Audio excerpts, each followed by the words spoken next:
you never know who you meet. This opportunity, this one interaction has completely changed my life. You helped our biggest client. Stopping and helping this man caused this chain reaction of events that led to your career now. Yeah, 1,000%. Networking, people. Let's network.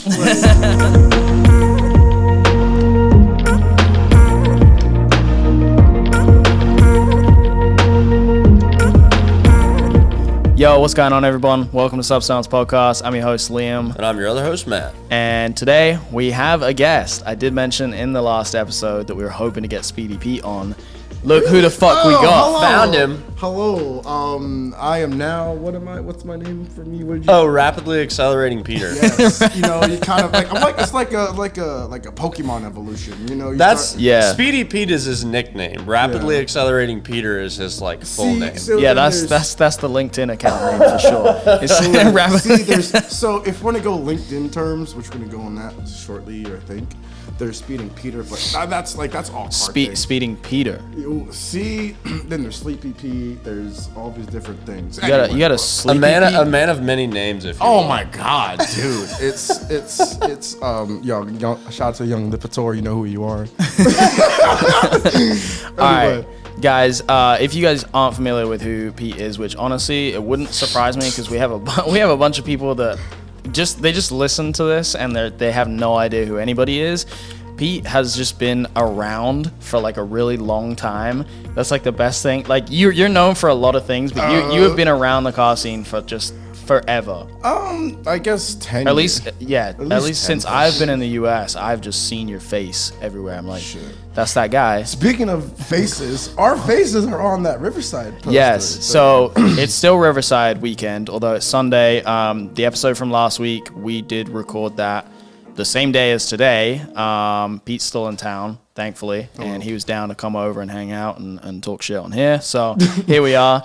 But yeah, the Riverside poster. The shout out also to Dustin from Okie Doke. He printed those. Hand printed them. Yeah, hand printed them at home. Make sure that gets out there. He hand printed them shits in his basement. We didn't realize this, but me and Pete are on the poster. Like, there's a picture of me waving and with a big ass smile. Dude, that shit tripped me out. Benny took the photo. Yeah, of he you. took the picture of me. Benny I know took the that. photo of me too. That's probably what it was. Benny probably just provided him with a bunch of shit, and he made a badass poster from it. And that photo was on another social media platform. What? Another one. Oh, yeah. Yo, I'm not even gonna lie. Mine was too. That picture was used on another social platform at one point. Shout out Benny Wiles, bro. Like Benny Wiles coming through as the plug on certain social media things. It's like a LinkedIn headshot, but for another social media platform. Yeah, the spicy LinkedIn. It's like a It's like Christian Mingle. It's like a LinkedIn profile photo, but for other kinds of business. All right, wow, okay, yeah. Yeah, we're on a fucking poster, which I wish we had it so we could hold it up. Dude, we took the photo together. We did, yeah. We recreated the picture. I'll post it up somewhere. You guys will see it, but Can they still buy those posters? I don't know. I don't know. It's too soon after Riverside for me to know what happens with old Riverside merch. By the time this comes out, I think we'll try and find that out. And if you can still buy it, buy that. It's so. Just because it's hand printed, the quality of that poster is just so dude, good. The paper it is fucking made on, dude, is from like the sickest trees I've ever seen, dude. How uncultured of you, trees Liam. or something? How uncultured of you. No, but it's a sick poster. And actually, all of the Riverside merchandise this year was fucking insane. Which I'm wearing one of the hoodies right now because this was the only. I got this and an anorak because I didn't get away from the booth until like the end of the fucking day. An anorak. It's like a windbreaker. It's like a jacket, but it zips. It only zips down like halfway. And did you have the kangaroo pouch? Yeah, I think so. I haven't tried it on yet, but I just grabbed whatever was left in a large when I got there. But if there's anything left. And it is on like a Riverside website. I don't know. I don't work there. We'll put the link in the description because you guys should go grab that shit. Hey, listen, this website, buy it. Y'all know the drill. Like, exactly. But we're not 100% sure on what we're going to talk about today. There is a lot of things that we can talk about. We can talk about like I said, Pete's been around for a while.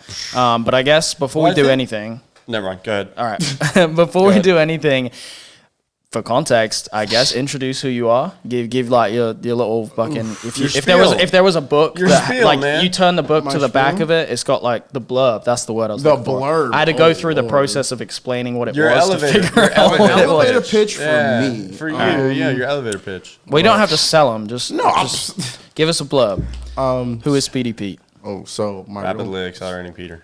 Sorry, go ahead. Go ahead. I'm gonna shut up. He's gonna shut up. You got the floor, my guy. I got the floor. So yeah, hi everyone.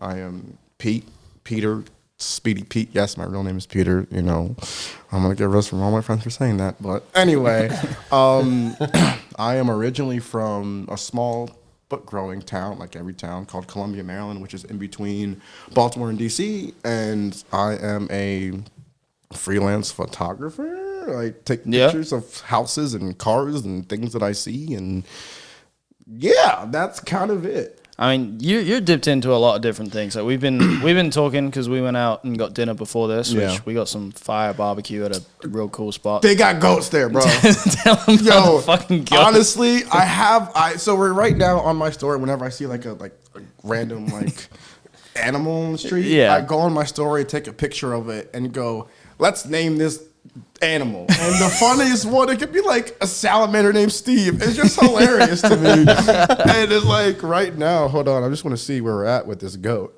Where we're at. So like, yeah, like it's a fucking stock. What? Gerald. Shit! So you really asking for names and then people making suggestions? Gary. Gary the goat. Yo, did you ever watch those videos? There was a guy in Australia that had a pet goat called Gary, and it was like video series on it. Is it like? I think he died, but the goat was rad. R.I.P. Yeah, R.I.P. Gary the goat. Soon, if anybody is listening and you guys know who Gary the goat is, shout out because he was a real OG. He was the goat for sure. Too soon?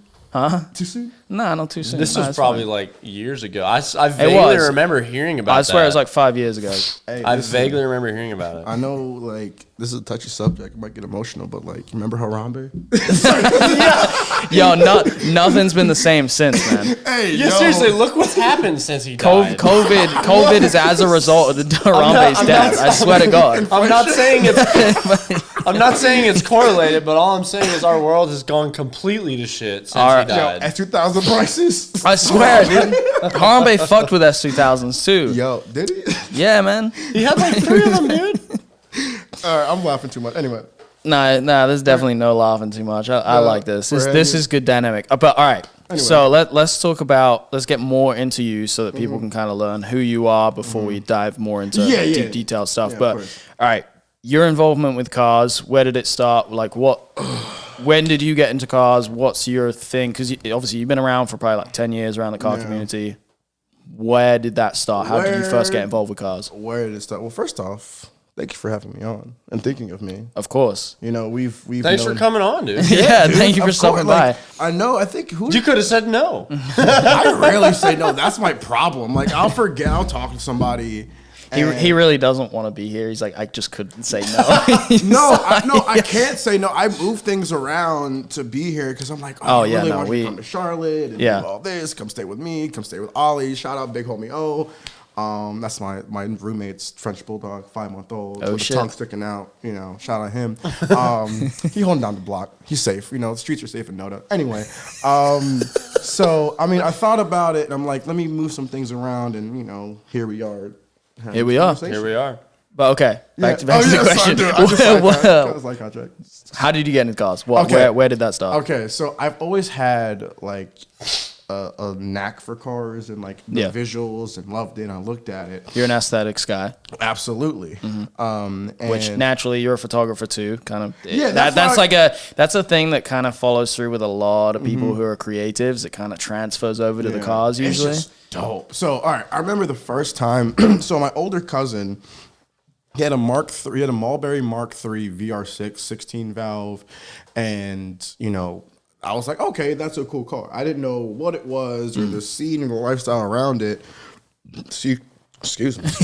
Dude, anytime you burp on the podcast, it sounds so much worse than real life. You always have to address it. You're just like, whatever, I just burped, it's The fine. thing that I absolutely love about what just happened is I watched Liam turn your volume up ever so slightly right before you burped.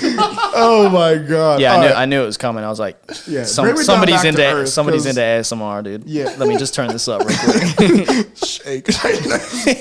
Anyway, Baby, so yeah, lock all them right. doors and turn So- the lights down. Fun fact about Josh Turner, right? On my Gmail photo for the longest time. So, in the personal life, I come from a military background. Yeah. And in Virginia Beach, Little Creek Fort Story, my uncle at the time was One rule. No, because everybody, myself included, will do that without realizing it. Well, talking about hands. Well, No, not tapping talking with your the hands table. is fine, but like touching the table with your hands is like the one thing you have to just like put at the forefront. Oh, dude. Oh, it's like bass boosted for people who are listening. Oh, It's Rip- so if you trying headphone to turn it users. the fuck up right now and just start smashing the fucking table. it's like those mean bass boosted songs. Yeah, exactly. Rip headphone users. Anyway, so a random fun fact of the day. I was like 16 or 17 or something. Yeah. And it's me, my uncle, and Josh Turner. And I don't listen to country music. So I'm just like, and it's like Josh Turner. I'm like, I don't know who you are. Yeah. And then the whole Turn the Lights Down Low song became a meme. I'm like, what? Like, I know this guy. I know this guy. Okay, so again, going back to the whole car thing. Sorry. So I was coming back from like a soccer game. I was probably like a freshman in high school, so I wasn't driving it, but I was about to drive. Yeah. And I'm on 29, and anybody that lives or from Maryland, from the DMV area, which is where I'm from, I'm on 29. In the back, there's a Mark IV GLI on chrome BBS RS's 16 to 18 bubble step lip, whatever. The slant lips or whatever. Yeah, the slant lip, yo. He's driving, and I'm like, yo, what the fuck is that? What year is this? 2011? Okay. And it ends up being Derek Bueller. Derek Bueller is, remember Sean Quill and that E36, the red one, and the white one on BBS RFs. Yeah. We grew up like 5-10 minutes away, and that's the first like actual stance car that I saw, and I'm like, yo, I don't know what that is, but I need to find out what that is. And I found out what it was. Oh yeah, honestly, that's how it goes for a lot of people. I Yeah. feel like just you see something on the road, and you're like, damn, I fuck with that. Yeah. Teach me, show me things. Let me Just find show out. me. I don't Yeah. know. Like, just show me. It's like when I like discovered house music. I'm a huge house head, by the way. Shout out to Cam Without Graham, who's the DJ at the Simply Clean Expo. Hell yeah. We go way back too. Anyway, But okay, so from seeing the first stance car rolling down the road and just be like, all right, I fuck with that. I want to be a part of that. Where'd you go next? You started looking stuff up online because you're saying if that's 2011, that's really like the peak of when Facebook pages got big. So like Stance Nation was like a huge thing oh on my Facebook. God. I followed a page called Whips and Chocolate. I don't know oh if you my follow- god, you know that? in Montreal? Yes. dude. Yes. What's his name? James or something? I have no idea who ran it. I just knew that Got that page. mustache. Yeah, it was like big on European Yeah. stuff. But So my go-to, like the Stance Nation stands for, I call it the big three, right? Because Instagram didn't exist yet. It kind of did. it did, but it was not Yeah, like it was like, not a platform. it was for, like for anything like that. It was still taking pictures of your dinner. That's Oh, what Instagram dude, was. I talk about this all the time. Like everyone, some of my friends who are like Yeah. my age, they like still have like their same Instagram. Like my original. That always Instagram. trips me out, Dude, When you go all the way back to where every photo had Dude, filters. yo, weird filter, like, oh, this tree, like, yeah, I don't know. Every They're all filter- square pictures It was- and Yeah. over processed as fuck. Yo, Exactly. it gave Tumblr vibes.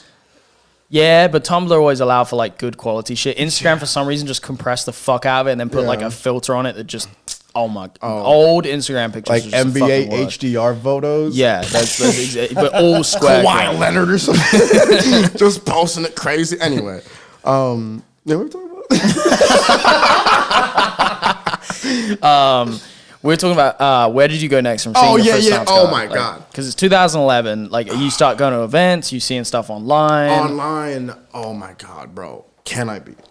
Can I beat? Yeah. Can I beat? It's called Can I beat? It's Can I beat? Carly told me this. It's Can I beat? Because the original joke was Can I beat off to this? Let's take a step back onto that. Okay, well, So correct me, please. So again, Because I always called it just Can I beat? See, I thought it was. Like one word. It's Can I beat? So you got Jesus. So I feel like an old man right now. I feel like, sit here, you little kids. Let me tell you about H2O and Solo and back in my day. back in my day. Hey, more knowledge for us, bro. Oh yeah, We're the ones winning with you telling us this with stuff. like so. this was like the forums and stuff like that, and like my extension pan's like a squirrel. For those who know me and talk to me, I'm like everywhere. And so just these dope ass cars with these dope images, and like the first car I ever shot was a 370Z Nismo, right? And so with that guy's named Bert, I forgot how I met him.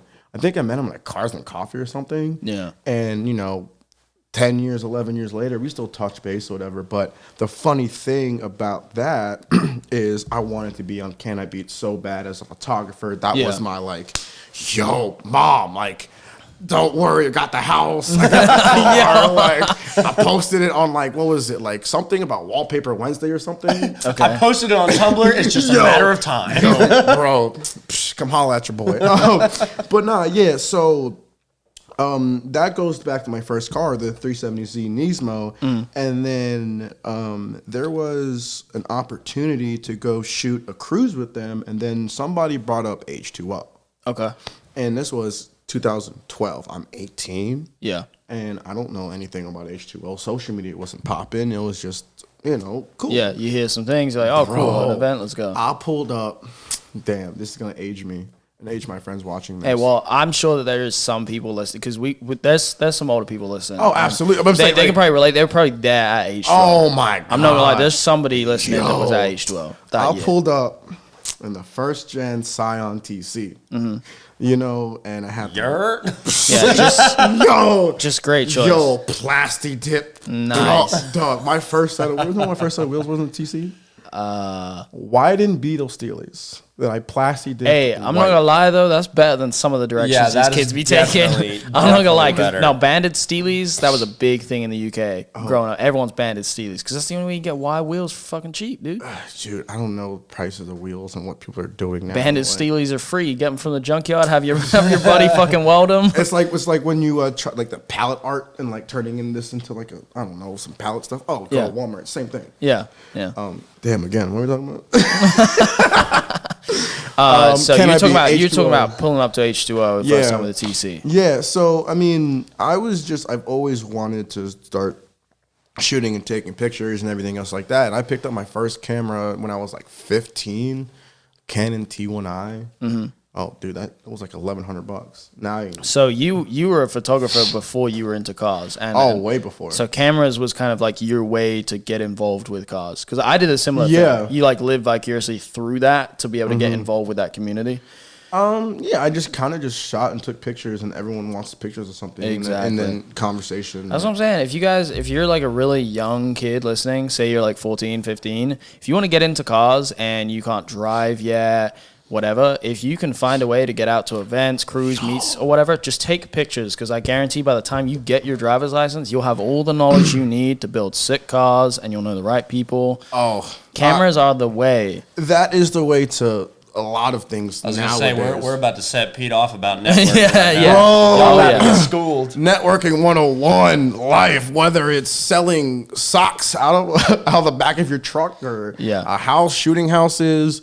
It's all about, surrounding yourself with the right people and, acknowledging those people and treating everybody the same, because absolutely, dude. Now there's this artificial social currency of followers that's been a thing, and like me personally, I don't necessarily put that as a value. Okay, that's cool, but who are you as a person, and am I able to sit down with you and talk to you about real life shit? So that's definitely something that we have to talk about on here. Is Pete is kind of a specialist with networking. The reason that Pete has been around for 10 years or so in the community or out of the community is because you network with absolutely everybody. And I just went and sit firsthand because we went and got barbecue food, and he was there. You were there like what, maybe like couple minutes, 2 minutes, 2 minutes before we pulled up, and he's in the parking lot having a conversation with like a group of, I'm not gonna call them kids, they're probably like mid-20s, early 20s, and just chatting, talking about the car show, whatever, because they were asking questions about the car, and one of the kids is like going to school for. He's at something BMW to do with school in Atlanta. Yeah, so he's going through that. He's interested in BMW stuff, and then you're like, oh shit, yeah, like let me get your number or blah blah blah, because you could connect him up with somebody who knows stuff with BMW, and like you don't know the kid at all, he doesn't know you, but you have no idea where that connection could or could not go. Like you miss every chance that you don't take, and that's like a prime example of that. Yeah, I feel like you do that all the time, and like. The reason why I do that is because you never know who someone is, right? And you don't know if you're talking to a billionaire or somebody who has $2 or whoever. Just your approach is make an impression on everybody because you don't know where that's going to lead. You never know. Treat everybody the same. Exactly. Yeah. And like I have people because like the South is huge for all things automotive. Like Charlotte's huge for NASCAR and motorsports, whatever. And this kid just talking to me because like I pull up and everyone's looking at the car. I don't know if they're looking at me or the car or whatever. Before we go more into that, talk about the car, because you had just to give context, the car that you pulled up in, the Audi Allroad, just talk. Talk a little bit about like what it looks like right now, because man, I wanted that car for like 6 years, dog. Like I'm a big person, like manifestation and like putting things out in the universe, and like there's this dude Boris down in Orlando. I saw that. Because I have family in Orlando, and I go back and forth, visit family, do car things, hang out, sleep on couches and floors like I'm going to do tonight. Yeah. And you're going to sleep on the couch and the floor tonight? Depends how. He's going to. Which one goes where? Like, he's going to sleep like on the very edge of the couch, yeah, right? But so I'm saying his back is going to be on the couch. No. But what if you do it the other way around? What if you do the back on the floor and then the... No. What's going to happen is you're going to forget to give me a blanket. So he's going to put the couch on as the blanket. Anyway, I get sidetracked easily. So again, put me at the speed for the third time. Networking. Okay, the importance of networking in this kid. So being in Atlanta, you're going to school. Okay, cool. A lot of people need trades because everyone wants to do the cool things, but as the cool things are cool, there's still the reality of opportunities to be a tradesperson. And it sounded like he was very passionate about BMWs because he was like, yeah man, I'm gonna do this, I'm gonna do that, whatever. And I've had friends that just talk about it and they don't know how to go about it. So if I could be the catalyst to like, oh hey, there's this person, there's this kid 18, 19, just give him a shot. Right Because what I always like to do, like for a job interview for instance, right, is people get so nervous to like, oh my God, answer it this way and do it this way, and they gotta give them what they want. No, because if you go in there and like be pretend who to be you somebody else. who you think they want you to be, then when you get that fucking job, you're just gonna keep that act up? What? Go in and be yourself, and then you'll find like the most comfortable. Yeah, fit. What's up? Yeah, the cool thing you're saying about that is that from an outside perspective, the kid has nothing to offer you. Nothing. But you don't know that. But the thing is, like, you could provide him an opportunity, which it could be someone within your network, someone that you know. That person that then, say, hires him or whatever, you've provided value to them because you brought somebody that was helpful to them. And then, it's never expected, but you provide value to the people around you. They usually provide it back. It goes back and forth. It truly does, and like this goes with life. Jesus, dude, was that a good choice or what? I mean, he's like, I'm starting to doubt that it was. It's delicious. I just never been on something that sounds this good, And I was like, burped. I was like, shoot. You gotta remember to breathe. That's what it is. Blinking and breathing, they're important. Yeah. So is networking, and back to that. Like a transition. So me personally, like, I'm just like opportunity guy, and like people come to me because it's like, hey, do you know somebody that has a Crown Vic couch? Crown Vic couch. I'm like, yeah, hit up Liam. He has a Crown Vic couch in his garage. For context, he's talking about my LS400 back seat that is propped up against the wall behind my car. He called it a Crown Vic seat. It's like a mix of the Crown Majestic. You never know, bro. But yeah, so it's just like if you bring value to a relationship where everyone wins, to a degree. Exactly. And don't necessarily worry about the financial gain right there.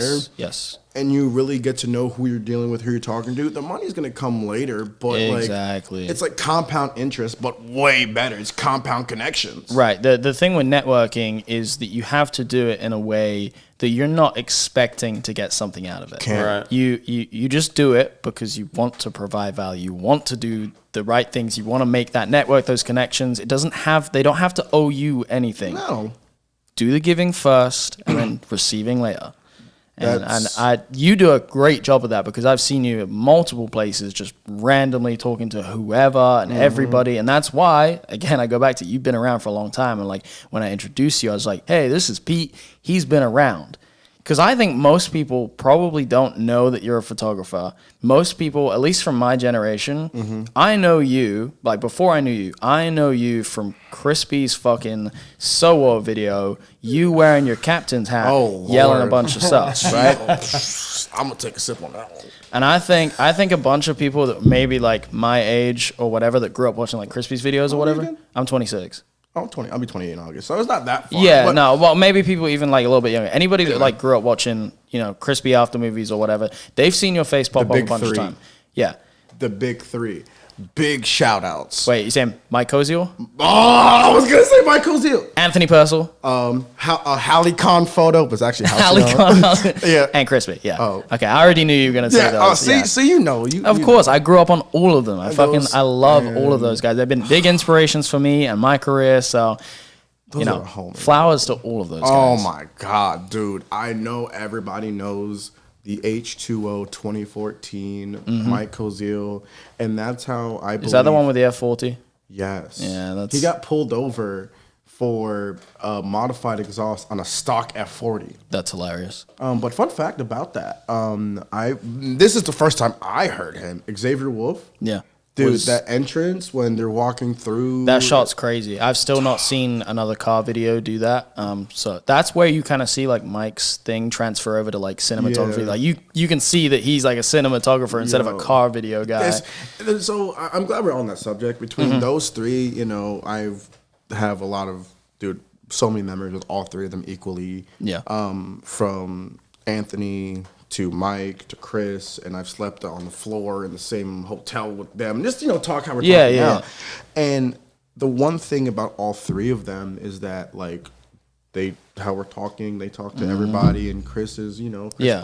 Well, this goes back to it. When I say that you've been around, a lot of people maybe just know you from seeing you around. Dude, I feel like crazy. you have a recognizable face, you're a recognizable voice. People know who you are, but they probably don't know who I am. Yeah. And so it's cool that we can sit down and do this because people can like figure out, oh shit, this guy's a photographer. He does this, blah blah blah.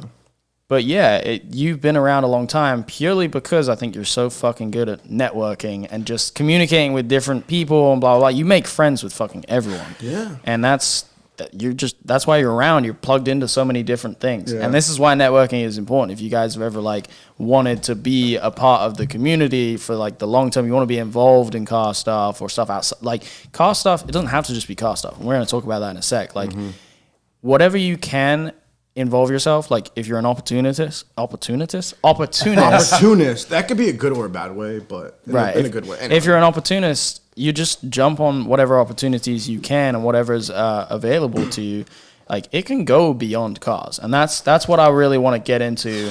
You have like a huge like portfolio outside of working with cars for photography stuff. So get into that a little bit. What is your like profession now outside of doing car stuff? My profession now, Jesus. I am a freelance real estate photographer. I just shoot the vibes and kind of capture. And a damn good one at that. Appreciate it. I just shoot houses, and if it has 4 walls and I like the aesthetic, shoot it, dude. Barbershops, llama shops. If it's cool and I like it, I'll shoot it. Yeah. Did you just say llama shop? Dude, you have no idea. I don't. What the hell are you talking about? This isn't a llama shop, though. I'm just. Okay. No, I was like, yo. No, dude. Like, and here's the thing. What's super dope is like, so, I don't know why it's here in Chattanooga, or was it? No, this is Rock Hill, South Carolina. Shout out to Dylan Harley. But I was going to pick up the wrap, the roof box on the way here, and there's like the Wendy's, Arby's if they're still in business, and like another like Popeyes, and they're all like modern. I'm like, yo, I want to shoot a Wendy's, bro. But the thing is, they're taking design concepts from small businesses who are creatives who just got into the business because they love something, and they're like, oh, this is pretty cool. I can actually feed myself. I can do a little bit more than just eat ramen noodles and pay my rent, right? And so with that design aesthetic and everything else like that, it's just mad inspirational. And these people are just interesting individuals into whatever. And then, yeah, bro, like what I do when I'm passionate about for it, and just to preface, is, I'm more so in like the luxury space, a lot of Airbnbs and like, you know, why you got a pond in the back and a creek. Dude. Just aesthetically pleasing homes is kind of your niche, Absolutely. at least from what I see that you post online, for sure. Absolutely. So real estate stuff, is this something that you've always like aspired to get into? Was there a translation over from shooting cars into, like, did you meet somebody and they were like, oh yeah, you should do real estate, and then you just jumped into it? Like, how did you get into real estate? You ready to buckle up? Yeah. Oh, we stay buckled, man. Yeah. Yo, buckle up. Keep your hands and feet inside the ride all the time. So, I shooting cars for forever, and I wanted to, you know, make something of it, and I realized it wasn't really like a scalable thing in my opinion. I want to do something more kind of whatever. And I know this guy, he was a friend I grew up with. From the networking. He knows No, this guy this is from high school. This is from high school, and he got into real estate, and he's Still networking. I was gonna say I guess I didn't know. I was just talking to people. I wasn't doing it intentionally. No, you've always been talking to people. It's only later on in life you put a label on it. Oh, this is what networking is. Yeah, exactly. Having a conversation. But That's anyway, all it is. So with that, he's like, oh, come shoot this house in, you know, Maryland. I'm like, okay, cool. So I go, nothing really turns into it. And I was like, this is cool. So I'm like trying to get more and learn more. And like, his broker in charge was like, we had a meeting and I met another photographer and I saw his work. I'm like, yo, like the Mark IV GLI I saw. Yeah. That was my Mark IV moment. Okay. So it was something that just like, oh shit, yeah, this is really cool. Yeah. This is fire. So then let's fast forward to 2018. I'm shooting a lot of concerts and music festivals and shooting a lot of stuff in DC. Yeah. And I'm shooting for this venue called Songbird Music House in Adams Morgan. And this is like on the music scene side of things, you have different levels of like artists. You have like the 100 capacity venues. Dude, this place was literally a basement and just going this way. And I shot a lot of cool people, met a lot of cool artists who are very big now from that. But I was shooting all this, and then I got a call one day from somebody from MLB, which was for MLB All-Star Weekend in DC. And the DC market isn't necessarily, or the DMV isn't necessarily into baseball like that. So they were trying to push and market it to a different audience. So the way they did that was something called MLB Assembly, which was like music, art, all things dope, curated or assembled was like the whole thing. It was like a festival? Or? You know, I feel like it was just like a media package, right? No, it was more an experience. So there was a stage, it was at the wharf when it just so it was opened. A place. Okay. Bro, yeah, so you had like all the events. You had all the events, so the game was like Saturday or Sunday.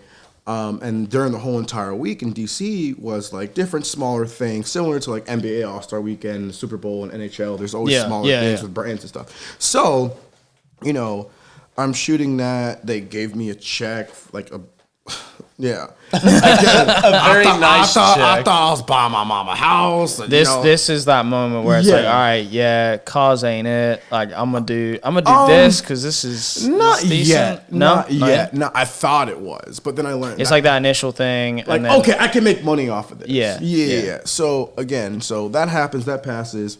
And it's like a month later, you know, I had to leave I was doing roof sales for one of my friends, and I had the opportunity to go sell a roof or go shoot for 4 days with like all these different artists and like Wale and all those other people. So obviously you picked the roof. Dude, Yeah. I'm selling the hell out of a 30-year shingle, bro. Anyway.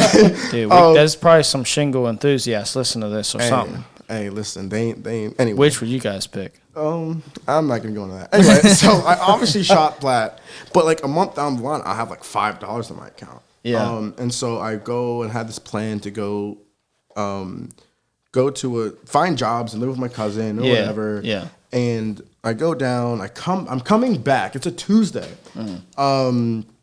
And there's traffic on 95, and there's some guy, and I'm in the Forester actually, and I had my jack and everything in my car, and there's this guy in a Honda Civic, 2008, whatever, and I pull up to him like, "Are you good? You need help?" He's like, "Dude, I'm got to go pick up my kid. I don't have anything. I don't have my spare. I mean, I have my spare. I don't have a jacket. I don't have tools. Just a normie guy." Yeah. So I'm like, "Oh, I'll get you out in like 30 seconds." Like, "What are you, a magician?" I'm like, "Part-time, right? Just to lighten the mood." Yeah. So I'm talking to him, helping him out, and he gives me an offer of like, "Hey, I have these season ticket box seats to the Nationals." Okay. And I'm like, "Sorry, I just work with them. I'm not a big baseball fan. I appreciate the offer, but you're good. Like, have a good day, whatever." Yeah. And he's like, "Work with them? What are you, a photographer?" And I'm like, "Yeah, I shoot cars and stuff like that." And he's like, "Do you shoot real estate?" And I'm like, I wanted to say no, but I'm like, yeah, absolutely. Yeah. And he's like, "Really?" He's like, "Well, I have this thing going on. I'm really in a bind. I need to go home, pick up my son. Here's my number. Shoot me a text right now so I get it. I'll call you like when I get home." Yeah. So he calls me. He's like, "Yo, here's the deal. I have 5 properties, 2 commercial, 3 residential, and I need you to shoot them. I need them to me by Friday." I'm like, I don't know a thing about shooting a house. Yeah, straight away YouTubed how to fucking shoot real estate. No? Dude, What did you do? Yo, secret, YouTube. I don't have the attention span to watch the whole thing, so I click through, but I just kind of like. This man literally scans YouTube videos like people scan reading books. Yeah. Reading isn't my favorite pastime. Anyway, I learned different ways. But so I'm figuring this out, right? Yeah. I'm just shooting this, whatever. And I send all the photos to him Thursday night or whatever. And then he's like, "Damn, that's crazy." So he's like, "Hey, meet me at my house at this time after work on Friday, and I'll pay you." I'm like, "All right, cool." Yeah. He hands me the check. Yeah. And it had my name on it. He signed it, but it was blank. And I'm like, "Aren't there supposed to be You forgot something. I forgot something Yeah. like not in like a Like, hey, it's a blank check. how much is it? Yeah. Yeah. And he was like, "Dude, I can't put a number on you, helping me out and saving my, picking up my kid and whatever. Yeah. So whatever, it's good for it." And I'm like, I don't feel comfortable with that. Yeah. He was like, here's like, no, I think it was like $2,500 or something. I don't know, remember.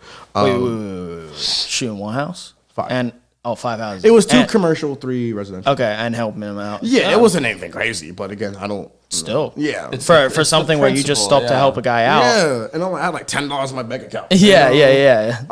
So I was. It opens up an avenue. It's It like, opens okay. up an avenue. So this is where you never know who you meet. This opportunity, this one interaction has completely changed my life. Right? But before that, I want to kind of just bring this person up. I want to give a big shout out to 2 people. One of them's no longer with us. He passed away to cystic fibrosis by the name of Corey Burgess. That's how I met a lot of these people who I know now. April 14th, 2013 was the Shrink All the Cars meet at FDR Skate Park. And a lot of the people were there, and it was like a fundraiser for him. And man, and that day I'm like emotional.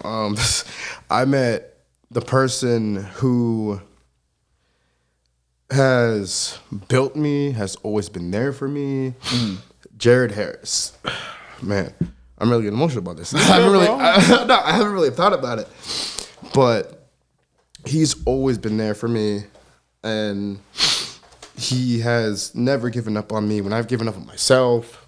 And he's the reason why I'm so positive, because outside of stuff, I go through a lot of things. And Of course. And what's crazy, bro, when I tell everybody how proud I am of them, I mean that. Yeah. Because, this isn't, how do I put it? God damn, I was supposed to go this way. But no, I'm just like, yo, that's my brother. So I have a peanut butter and jelly tattoo on my right arm. And I got that in Montreal at his bachelor party.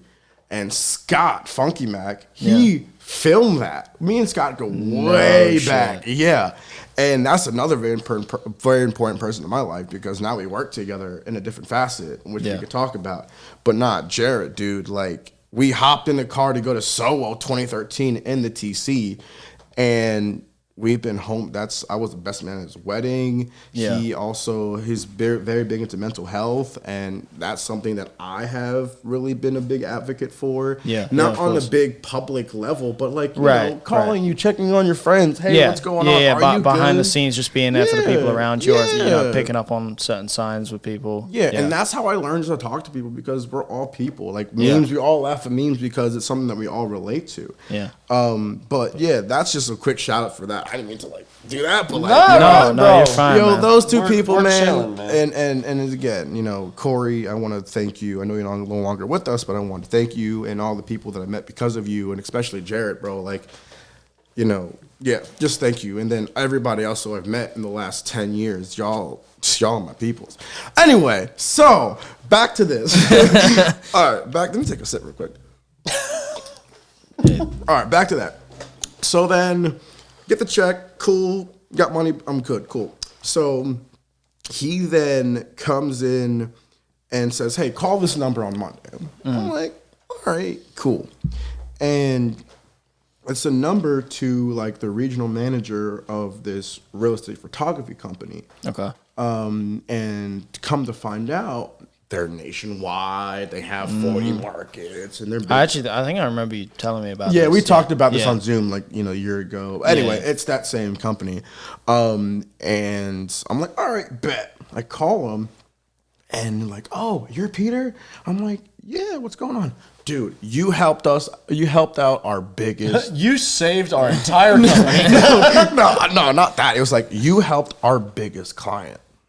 He is the one that helped them start it back in 2010. No shit. This guy in the 08 Civic on the side of the road going to pick up his kid. 08 Honda Accord EX. Accord EX. Yeah, that's the DMV Nissan Altima. But you stopping and helping this man caused this chain reaction of events that led to your career now. Yeah, 1,000%. Networking, people. Let's network. Like, hang out. Talk and have a good time on the comments and and like you never know. Like if you run, like just fucking talk to people. Be nice to people. Treat everyone the same because you could have you could have just driven by and then nothing would have happened. You'd still have $5 in your bank account. Oh, that sucks. But even though I got a jack and everything in my car. Right, but knowing you still would have found a way. I just have to interject this, like listening to all this.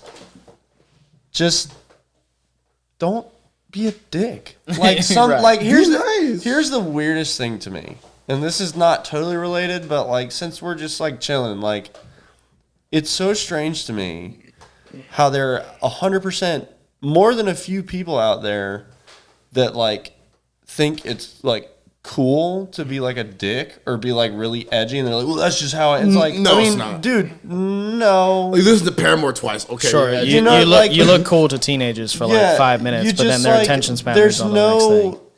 Pete literally like look at what played out because Pete looked at somebody that's like, all right, they need help. I can help this dude, and it really is not gonna. It's not gonna shave that much time off my day. And he went and helped him. Look what the fuck happened. That's just the universe. Like, you know what I'm saying? Like, that's just my thing. Like, I would never like guilt or judge anybody that like doesn't stop it because I've done it. You don't know what someone's going through that day. You know what I'm saying? Right. It doesn't. But like in general, the whole networking thing, like, if you're a nice person and you just give somebody the time of day if their situation presents itself. Look at Pete's situation. Just look at how this man is. Like, well, okay, that's such a valuable thing to value. Let's get into that more because we've started with where your real estate career started. Mm-hmm. Where's it at now? What do you do now? What's your day to day? What are you shooting? What pays the bills? What pays the bills?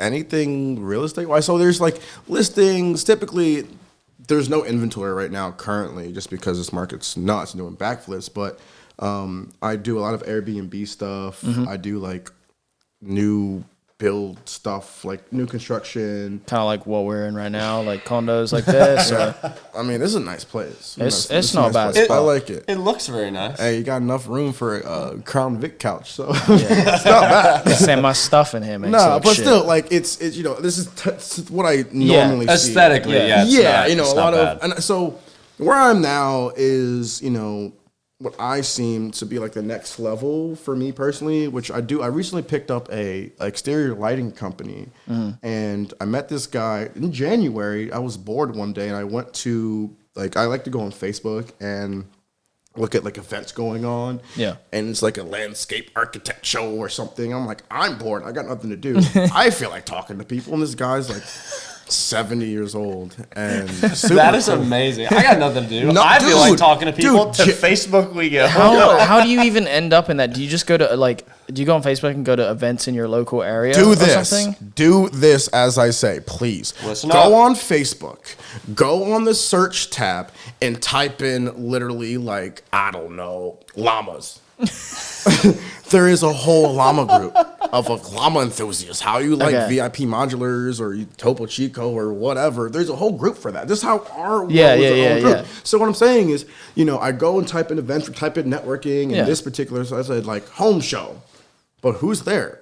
Everyone. You know, you got realtors there, you have roofing guys there. Right. You know, I BS about selling roofs. I used to be in roof sales. Like, I'm not sad to be you. But anyway, you know, there's this exterior lighting company, and I'm like, yo, I saw an area of opportunity. Yeah. The photos were decent, but it was like decent for 2008. Yeah. Like, you know, and this guy's older, ready to retire. And dude, if I saw him Sony picture, he'd be like, what? Yeah. And so he was very like not buying me because like I'm young looking to a 70-year-old guy. Right. Yeah. Right. So well, it is hard to be taken seriously Yeah. when you're young and like jumping into some of these industries. A lot of us have to go through that. everyone does.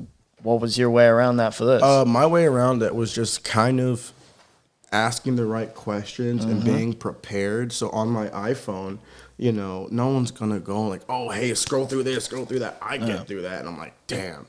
And so now I just create photo folders of like my Specific portfolio. things, yeah. So you can stuff. quickly put it up. So for this, right, and we could put it on here. It's like yeah, I we go can throw through stuff there. on the screen. I go to albums, and then this is what I actually showed him. I went to go like a real estate work, but there's this night and day or day and night set. Yeah, so you can see like the Yeah, difference and he saw between- that. He's like, what are you doing this I'm week?" And what are you interested doing? now. I was like, it sounds like we're gonna be having coffee or beer or whatever. Yeah. I'm down for it, and Yeah. that's how I talk to people who I meet because, Yeah. again, this goes into being your true self, or what I've learned just through talking to so many people. There's like who you really are, and then there's a half step and a half step above and below, right? Yeah. You know, my below is kind of being here and like doing this, but then my Yeah. half step above is like being in the luxury real estate space where. Well, yeah, you have to Yeah. be able to adjust how you approach things for what the audience is. Yeah. So if it's somebody, you know, wealthy client, whatever, they have like fancy houses, whatever, you have to be able to adjust to present yourself in a way that It's called coding. Yeah. That's called coding. Is it? Yeah. I mean, I don't change who I am. No, you never change who you are, your core value. You change how you present it's what yeah, you're trying to communicate. You change certain mannerisms, the way you Yeah, present yourself, maybe in the way you absolutely. dress, stuff what, like that. Yeah, you tailor what you're doing and how you're speaking to your audience. Yeah. That's it. There's nothing wrong with that. No. I It's just called branding. I generally do. I've always really, I mean, frankly, enjoyed that part of myself. Mm-hmm. I consider myself really good at meeting people where they're at, basically, and Mm-hmm.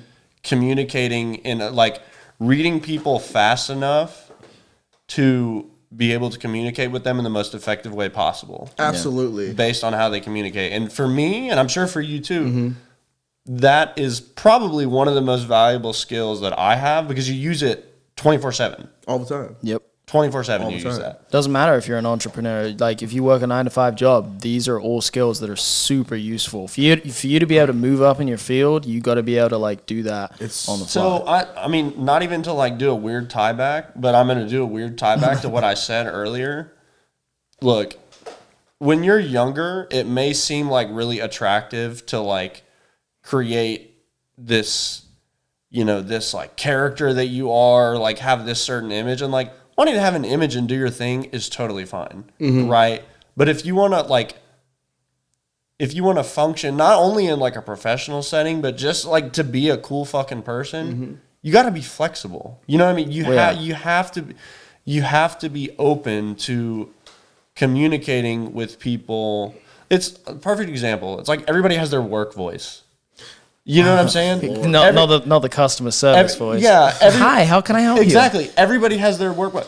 And it's like, but nobody that is, this is going to sound really bad, but it's like nobody that I give a shit about their opinion, nobody is going to give me shit for having and using a work voice. That's just one facet based on what I'm talking about. But it's just like, it's so strange to me.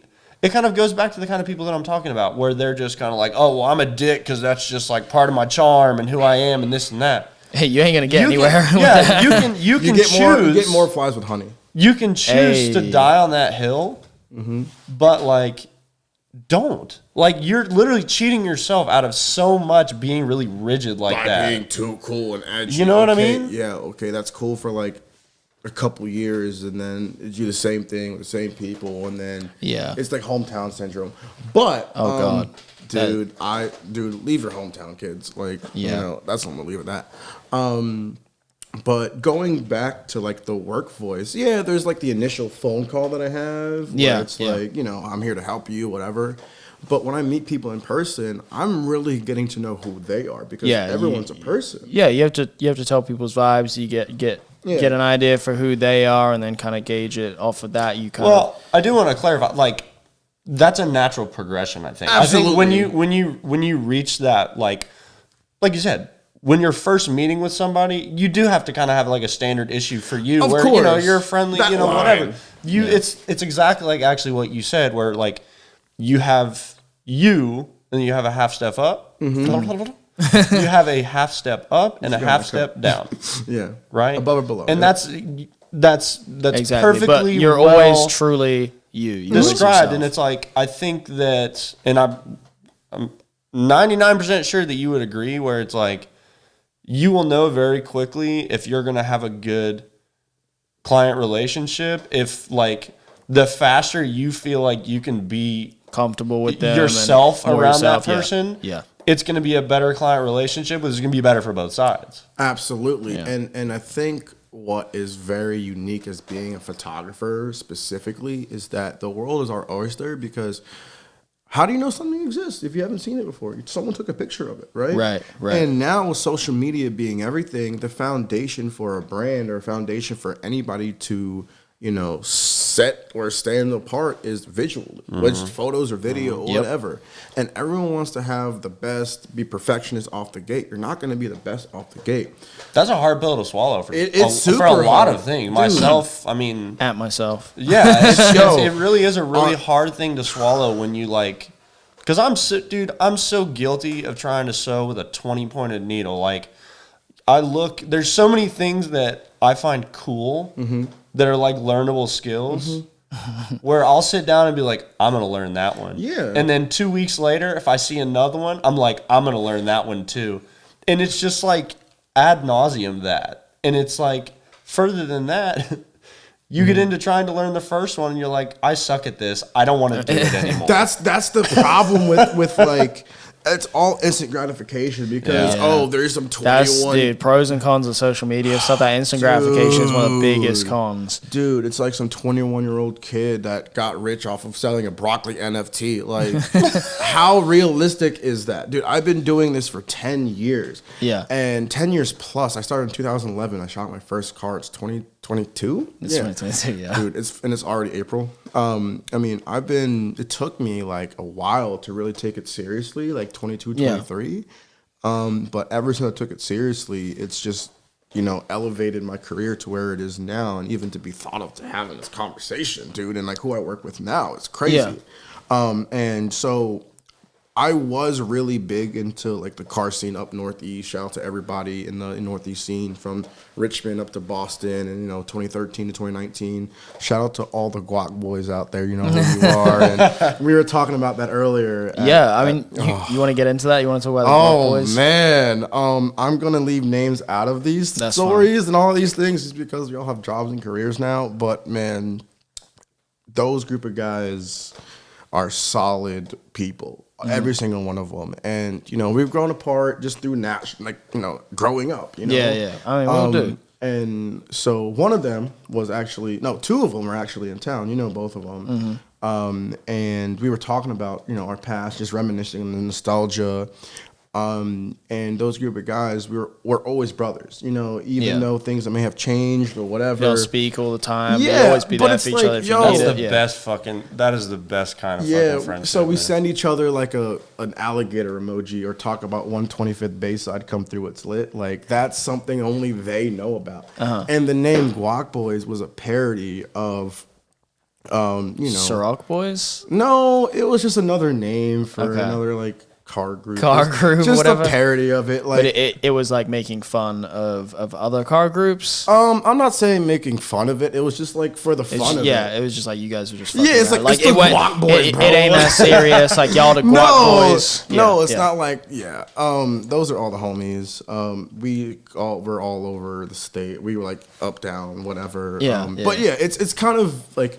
When you're young and 22, 23 in cars and H2O's vibe, the original vibe. Yeah, the groups is like the big appeal for a lot of people. Or everybody back then. And the funny thing is, I'm very big on taking group photos because you can see the progression of people and where they are now and everything. And me and this person earlier today, we're going through both group photos and we're taking pictures together. And here we are in the careers and back to hanging out here at Riverside, which is a reason why I come every year. It's just a touch base, make sure everyone's Gucci, And it's just having fun with it. This isn't real life. This is a chapter of real life. Yeah. And you get to experience things with friends and feel something and have a vibe and you look for it. And a lot of the things that I look for, it happened this weekend, which was, a very H2O solo vibe of just hanging out. I had the hook on the back of Ashton's truck and we were just hanging out, playing music. And I'm like, yo. I look over to my left. I'm talking to Mike, LF Mike, from Ohio. We go way back to H2O 2014. Yeah. Mike was into Mark IVs. So I can go a whole episode with him. Anyway, so we were just like, yo, this is it. Like we were looking at each other, and my other friend came up. We're like, yo, right? And I just don't think. Again, I always refer to the new age or whatever. Yeah, the younger generation. The younger generation who came up on that. It's just a very different purpose that they're in this for. And we're just in it because we generally love each other. Like friends. Cars, like hanging out with the boys. You kind of grown up together. I think the thing that kind of sucks is and I'm not even going to say this in their defense because I mean it's neither. It's not positive or negative, but I feel like it does kind of suck for them in a way, almost because it's we all know how massively social media and just the internet in general changes every year. It's perception. You know what I'm saying? So it's when we were coming into this, the overarching just approach and reasons and just motivations to do this stuff was different. It felt different. Yeah. Right? And so the kids coming up right now, it's not even they're going out of their way to do it differently than we did in a way that we kind of look at as It's kind of that's it. Ultimately, it's more work for them to find people that have been into it we have to kind of guide them in the right way or whatever. It's find that guidance. So it's it's kind of, it does suck just in that they are they're at a disadvantage. At least this is in my, from my perspective. They have that little bit of a disadvantage because like they don't know any better. Where they're at, they don't know any better. It's not even just they don't know any better, but it's very much like the friction between, like, we put it boomers versus millennials, right? Yeah. And so you have these disapproving, and I feel like a boomer sometimes, but I feel like a boomer all the time. dude, I'd be saying terrible, some things. dude. I'm Which, like, hey, yo, It's terrible. Everybody in our Discord, shout out the Discord. The link is in the description if you want to join. We all call Matt a boomer. Dude, just real quick aside, let me bitch about it. I swear,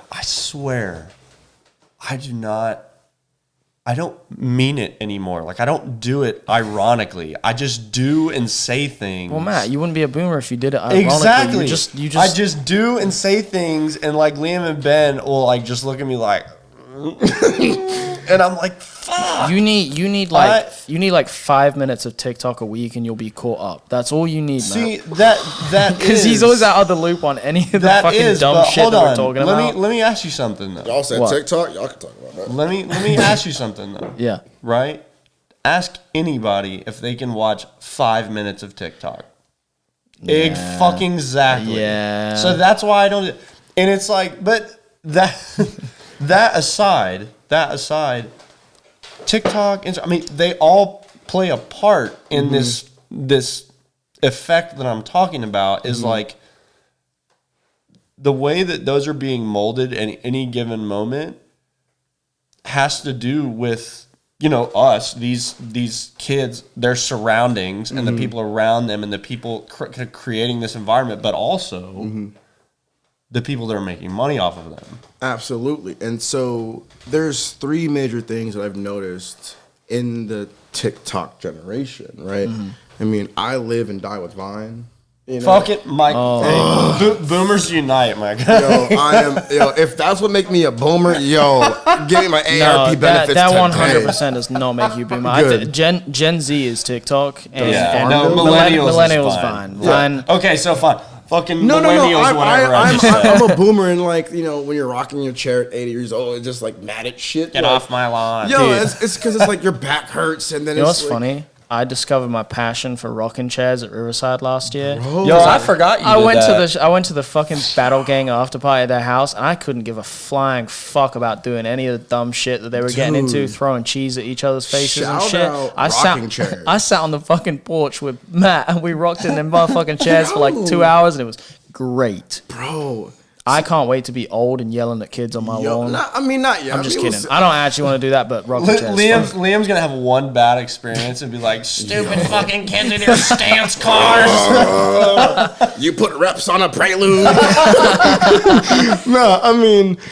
Again, too, it's just like, you look at, these are three things that I feel like has caused a lot of these things. It's like the era of, you gonna cut? Are we good? No, you're fine. Okay, No. It's three things. Yeah, dude, thanks. That was a good one. Peace, I'm out. Anyway, so I think it's the instant gratification thing. Yep. It's the, I think what it's called is the participation awards. It's Yes. like, oh, you're here. The like respect all builds Yeah. type thing to being taken. We addressed it in another Respect episode. all cool builds. Yeah, so when we addressed it in another episode about the like respect all builds thing, it was talking about respecting the effort and vision put into something as opposed to Absolutely. just respecting mediocrity. Yeah, and I'm Like glad you brought that up. that statement gets fucking misinterpreted so many times. It's ridiculous. It's because I'm a very blunt individual. I'm very assertive now, and like, hey, It's like, I did the bare minimum. Please respect Yeah, me. No, please- that's oh. not what it's about. I did this for 6 It's months. about respecting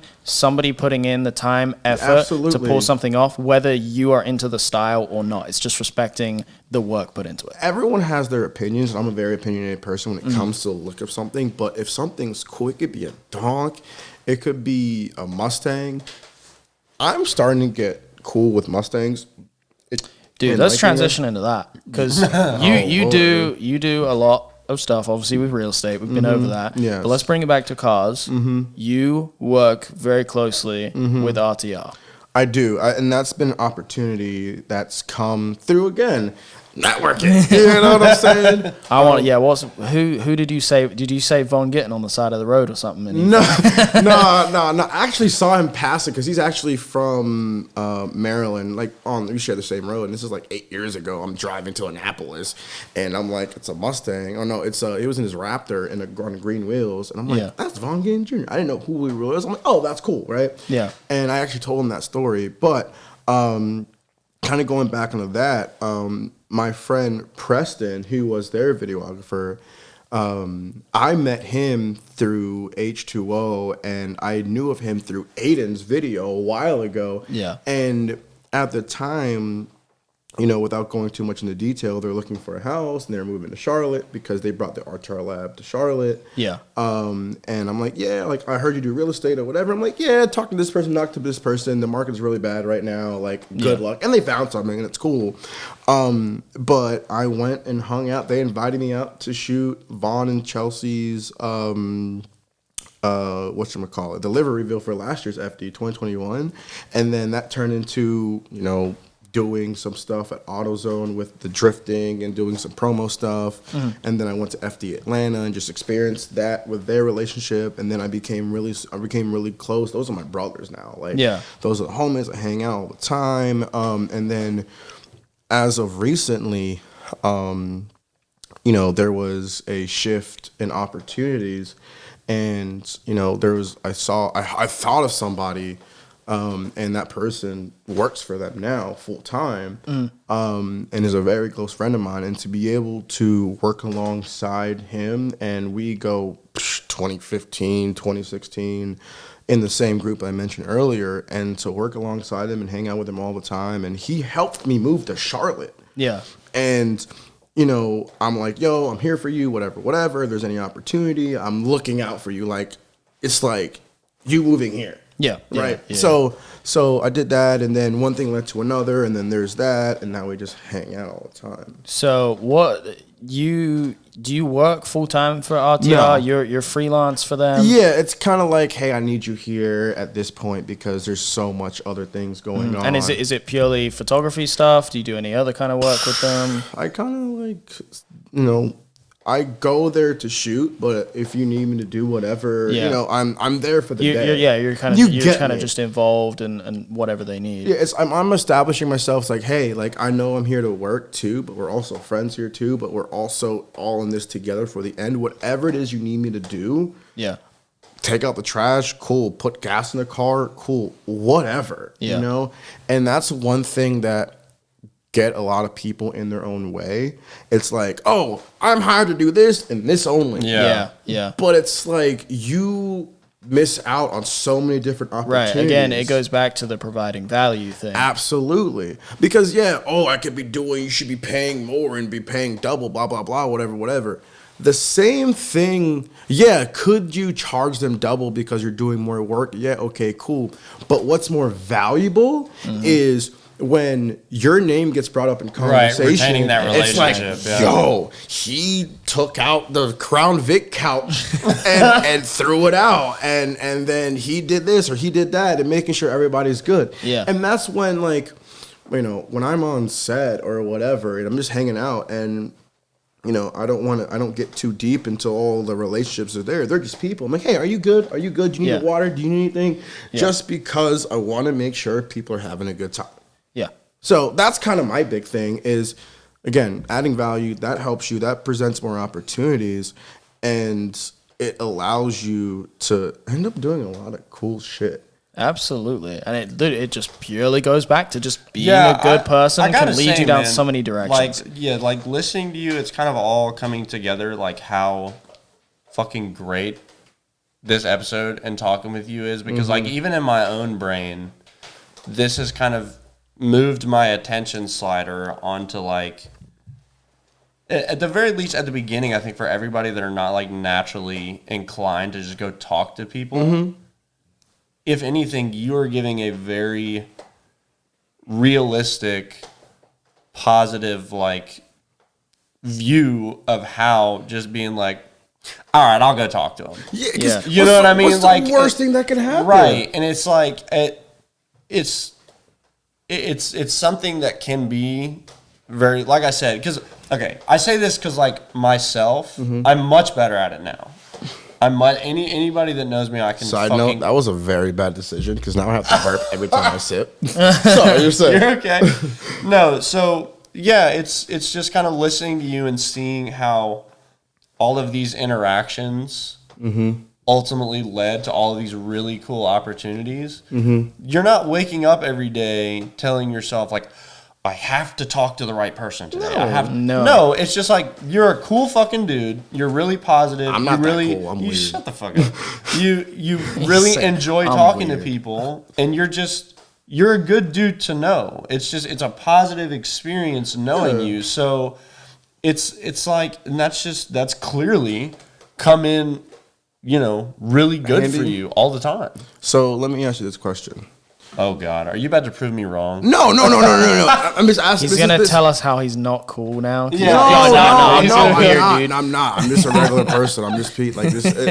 Anyway, so let me ask you two questions, metaphoric questions. Ask me. Would you rather talk to one person to get to 100 people, or talk to 100 people to get to one person?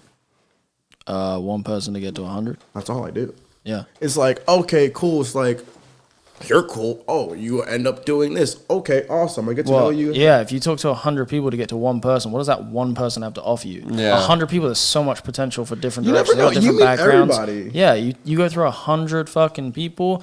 They have different backgrounds. They come from different places. They have different career fields, different interests. Can I leave with this but? Yeah.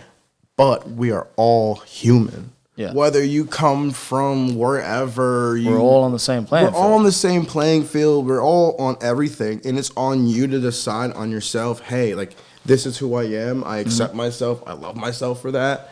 And I'm going to figure it the fuck out. Yep. I did not go to school. I'm terrible at school. I'm dyslexic. So fun fact, I never really told anybody this, but I've never been diagnosed, but like I have like, not necessarily a reading disability, but like, you'll read a book and it's all words and it takes like 5 or 6 tries for me to comprehend things. Really? So dude, I hate reading, but I love talking to people. And talking to people is me trying and doing it that leads me to an opportunity to shoot something, to be like, damn, he's cool, whatever. And I learned by talking. Yeah. Because it's like, people need to talk to more older people, older individuals, because what that does is get you real life shit. Yeah. It gets you. So, interacting over social media only does so much. People can't gauge what kind of a person you are and whether they want to keep doing business with you over social media or emails. It's a highlight reel, bro. Yeah, exactly. That's all social media is like, oh, yeah, I did this. Exactly. But reality, it's like, oh, I hang out by myself and scroll. I mean, yeah, I scroll through, I post whatever. Yeah. But I'm not out here living a facade or trying to put something there. Appease other people. Yeah, exactly. For what? Right, For what? exactly. So I know we're kind of just talking about a few different things. Honestly, dude, No, it's awesome. This has been, that's kind of like why I said what I said, because I feel like this has been the first episode where we're not trying to like, not even stay between the lines, but kind of like lean into automotive stuff. This is just like how to be cool. It's like how to be no, cool. No. Listen. No, it's life lessons. Right? Yeah, this is just like how to be, another way to navigate through life. And the way, I'm just going to tell you objectively how to navigate through life. The way that you're talking about, there's nothing negative. You're be a nice person. Genuine person. Communicate. Yeah, be a genuine person. Communicate with people. Be clear. Advocate for yourself. Absolutely. And put effort into doing stuff that you want to do. And it's like, and I can't say this enough. Be your friend's cheerleaders, bro. If your friend does the business, you're going there. Yeah. If you do this or you do that or whatever, I'm going there. And as you're a photographer, they need content. That's so valuable to them. The perception is there. Right. So you get to support your business. You get to use your network to help support your friends' businesses. And what's the problem? Not problem, but like the reality of it. It's like, hey, you're between 19 and 22. You haven't even done anything, bro. Yeah. Like, you're still at the bar. I mean, I'm at the bar too, but like, you're out just thinking that life is this. You're too scared to try because you're scared to fail because you're because you care what other people think about you. And most of the time, they're more thinking about themselves than anything, right? And it's just like, this is why I love Nike's brand and Nike's logo of just do it. It's like, no, it's not do it next week. It's not do it. Just do it, bro. You want to start shooting cars? Go take pictures of cars. You want to go shoot a house? Go shoot a house. What did I say in our, remember like last year when I did like a little intro? Yeah, so we did. Preface that, yeah. You did like a real estate class type thing, and I've been speaking to you about real estate before that because I was looking to get into it, and obviously I know you through stuff. I was like, yeah, this would be the man to talk to figure out like how do I get my foot in the door, real estate, what things I do. You know, so I could talk about that. You did like a workshop thing. For it was like dead. It was winter. I was like, you know what? I want to help you. No, it was really cool. But like you were providing like knowledge and adding value to the community for anybody that was interested. And it was fucking cool. And what's interesting is that people like to overcomplicate things. I'm one of those people. True test to that. Like I think of like the minutia of everything and every little detail. But getting into something, you know, it's just simple. It's like you want to shoot a car. You go to a dealership, they're open, you just take a picture, start talking.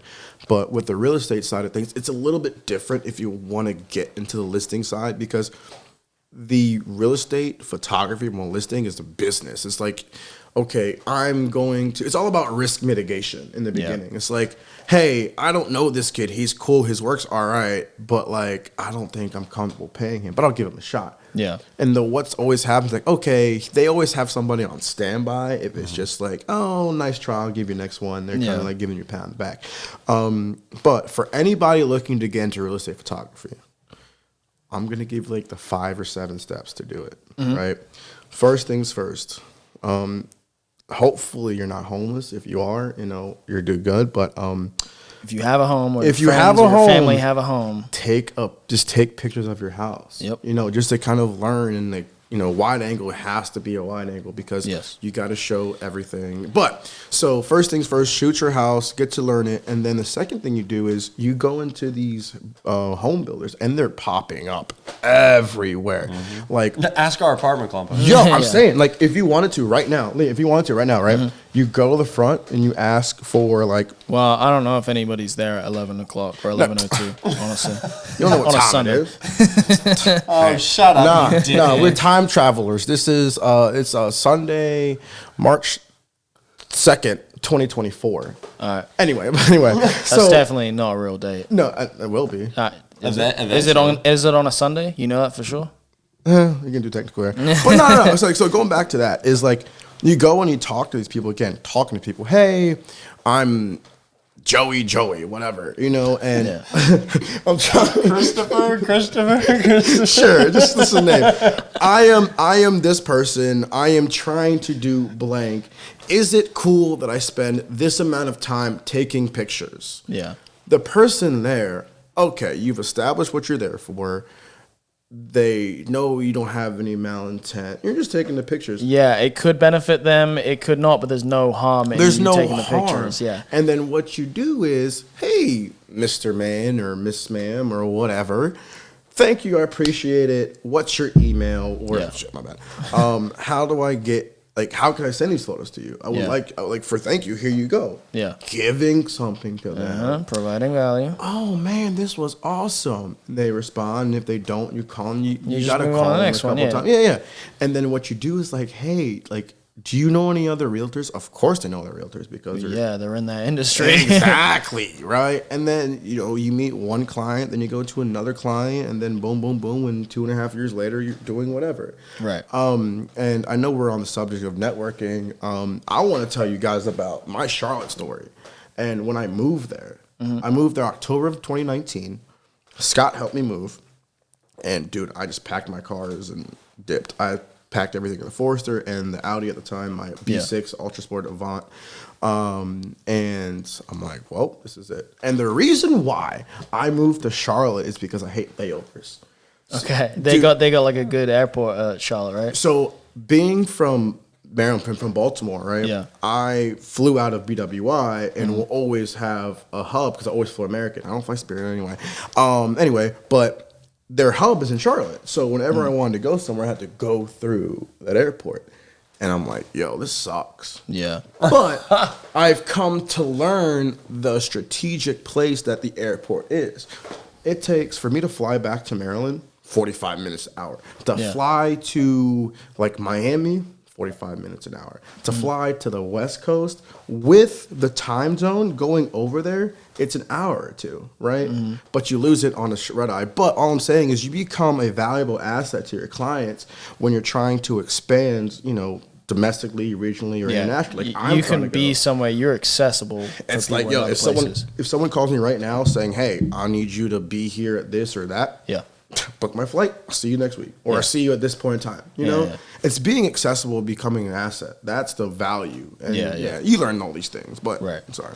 No, I'm just kidding. I just go tangents. Good. Okay, so Charlotte, right? You live in Charlotte. Yes, thank you for bringing it back. Before we get any further in the podcast, I want to jump onto our sponsor, Wheel Price, because they're based in Charlotte, and ironically, you actually know the guys, and so you're doing the ad read today. Yo, tell people about Wheel Price, because I've done it a bunch of times, but you know them personally, so you can give more like backstory on that and your experience with them. So Wheel Price is a solution to all the strifes and stresses of selling your wheels on a third-party site like Craigslist is even around. It is. Dude, I haven't used Craigslist in forever because Facebook Marketplace basically took over that. The Zuckerberg effect. They just came and shut it down. So Marketplace, but it's like, okay, put it this way. You go try to sell wheels. It's like that Spider-Man meme. It's like, how much do you know about these wheels? And are you going to like who are you? And then like, oh, I went to this. Oh, okay, you're cool. Yeah. So what Wheel Price does is take the guessing work out of that. It's because it's for enthusiasts, by enthusiasts. Yeah. So it's buy, sell, trade wheels. It's free to use. You download it. Yep. There's no advertising. It's completely free. They don't take anything from you. And those guys, they're transplants to Charlotte like myself. Yep. And I met them a year ago at their first ever car meet. And I want to preface this by saying MEAT, car meet. And the reason is because it's hosted at Sweet Lou's Barbecue. Yeah. And it's like a super small lot, and the vibes, oh my God. I know. I see they post up like the reels from it, little video clips. I'm like, damn it, I gotta come out to Charlotte. One, because I gotta come hang out with you and Scott, but also like I gotta go hang out and go to one of those meets and hang out with them. And the next one's April 19th. It's the third Saturday of every month. Okay. Well, at some point I'm gonna be in Charlotte. I will definitely be. Please there. let me know and come hang out. But like going back to the whole Wheel Price guys, they're another solid group of guys. Yeah. And they just want to provide value. Like I want to provide value. Like all of the things that we've talked about in this episode, like providing value, trying to do good things, be a good person. They wouldn't be a sponsor on the show if they didn't like fit those core values. That's the reason that I have them be a part of this, and it's important to me, and it's important to the future of this show that you guys go support them too. Like they're good people, and yeah, they're just trying to do shit for the community, and it's a really good solution for buying and selling wheels. And I hop on there every week and see stuff, and I say this time and time again, I don't have money for wheels right now, but it is a good place to browse and get an idea for stuff that you might want and what's out there. And just check them out. And for those who were at Riverside this year, there was a right-hand drive EF to A9 EF and an EG. Both had the Wheel Price liveries on it, and on the right fender was a QR code. Yep. And that is genius because everyone shout out QR codes, even though they're 20 years old. COVID helped expand that and use that. Yeah. And those guys, I've never seen it before. And it's definitely cool. I mean, Matt was saying, did we mention this on the episode that we recorded? Yeah, Matt? it was kind of funny. As he was talking, I was like, should I? I couldn't remember if this was a conversation we had off camera or not, but he was talking about that. Yeah, I haven't met them yet. Unfortunately, I really wanted to this weekend, but I wasn't able to meet them. But the EF especially because it looks really futuristic, which is my thing. I'm just thinking overall. Yeah. And I just thought the QR code going with that kind of style. I just thought it was cool as fuck. So but it kind of was fit funny. the car. It was funny because it's a QR code. I obviously knew what it was gonna do, but I did. It didn't look out of place on the car. Well, not only that, but it's as one does when you go to take a photo of a car, generally speaking, you take it horizontally. I did not even think of that. I went to take the photo probably from like a good 10 feet away. Yeah. And it still caught on the QR code. That's and I was funny. like, that's honestly really fucking cool. I did not even think yeah, of that. it caught on the QR For code. some reason in my brain, I was like, yeah, you got to be like up close on the QR No. code. No, you take a picture of the whole car. That No, QR you code Because is it utilizes a popping up. QR code reader. Yeah, yeah. You know, iPhones have come from using a Bic lighter for no reason to actually having utility in it. Right. And you know, my relationship with those guys, you know, they have the car meet, I hang out, I try and like, you know, help them and, you know, stuff like this. But at the end of the day, man, like, it is a real problem solving application. Yeah. Yeah, no, it's cool. And we encourage all you guys go check it out. All the links are in the description. So Android users, Apple users, even if you're just on your laptop, all of the links are in the description. So definitely go show them some support and, you know, support the people that support us. And it's cool that it's so funny that you're the second guest we've had on because Mason knows them too. And he like basically took over the ad read too. And I know Mason Gavin. Yeah, exactly. We all know each other. You want to know how we know each other? Networking, baby. Yes. and again, I like bringing up, like, I have all these small, like inside jokes with so many people. Yeah. And one of those things was Mason, actually. Me and Mason go way back. Yeah. Mason, when you watch this, I'm still waiting for my Drift hoodie.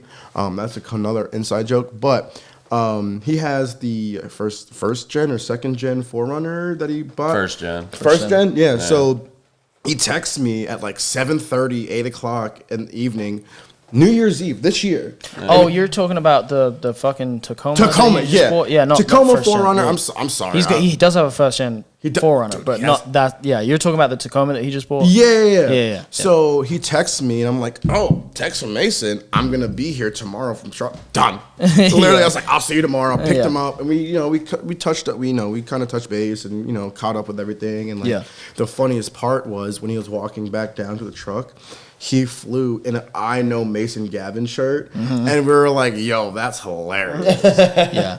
But yeah. Well, that's like a running inside joke, I guess, here that everybody knows Mason I Gavin. know Mason Gavin. But yeah, I know Mason Gavin. Raise your hand here if you know Mason Gavin. But yeah, so Charlotte, why? Obviously, you said was that the main reason that you moved was because you wanted to be accessible with travel stuff, or you know, real estate stuff is busting there, like it's popping off. I just wanted to get out of the DMV. I was about to say, I feel like it's kind of like all at once, but it probably at its base was like, I just want to get the fuck out of my hometown. I just want to get out of my hometown and see Yeah. what's out there. I mean, I travel a lot, man, going to shows and Yeah, of checking course. things out. And like, I've never really visited there before I moved. I was gonna say I've never visited, and from all the stuff that you tell me, all of the things that I've heard, I feel like I'm probably gonna like it. It's a vibe. So The yeah, culture- I'll be there. The culture's a little bit behind, but I'm trying to help bring it to light. Yeah, But, yeah. You know, of course. my initial thing was, hey, 24, 25 at the time. And I'm like, all right, DC was cool. I love DC. I love going back. It's my favorite city just because that's where I'm from. Yeah. But I want to see what's out there. And also, I was still freelancing full time. And in my head, I was like, all right, this is working pretty cool. I think I have an idea, but I think I'm getting good at this or being quote unquote successful at this because I've been here for so long. Yeah. So let me apply what I learned in DC in a new city where I don't know anybody. Just using the same principles, the same blueprint, and it's working, right? Yeah. And so in Charlotte, I met these people and that person and this and that and da-da-da, and they're all tight-knit and it's super small and like, you know, being from a bigger area and coming to a more condensed area and being able to kind of have the up north hustle. And that's the one thing I want to kind of talk about too is the dichotomy between being from up north and being from down south. Up north, it's like, yo, it's like $2,000 just a blink. Yeah. You know, Just a blank.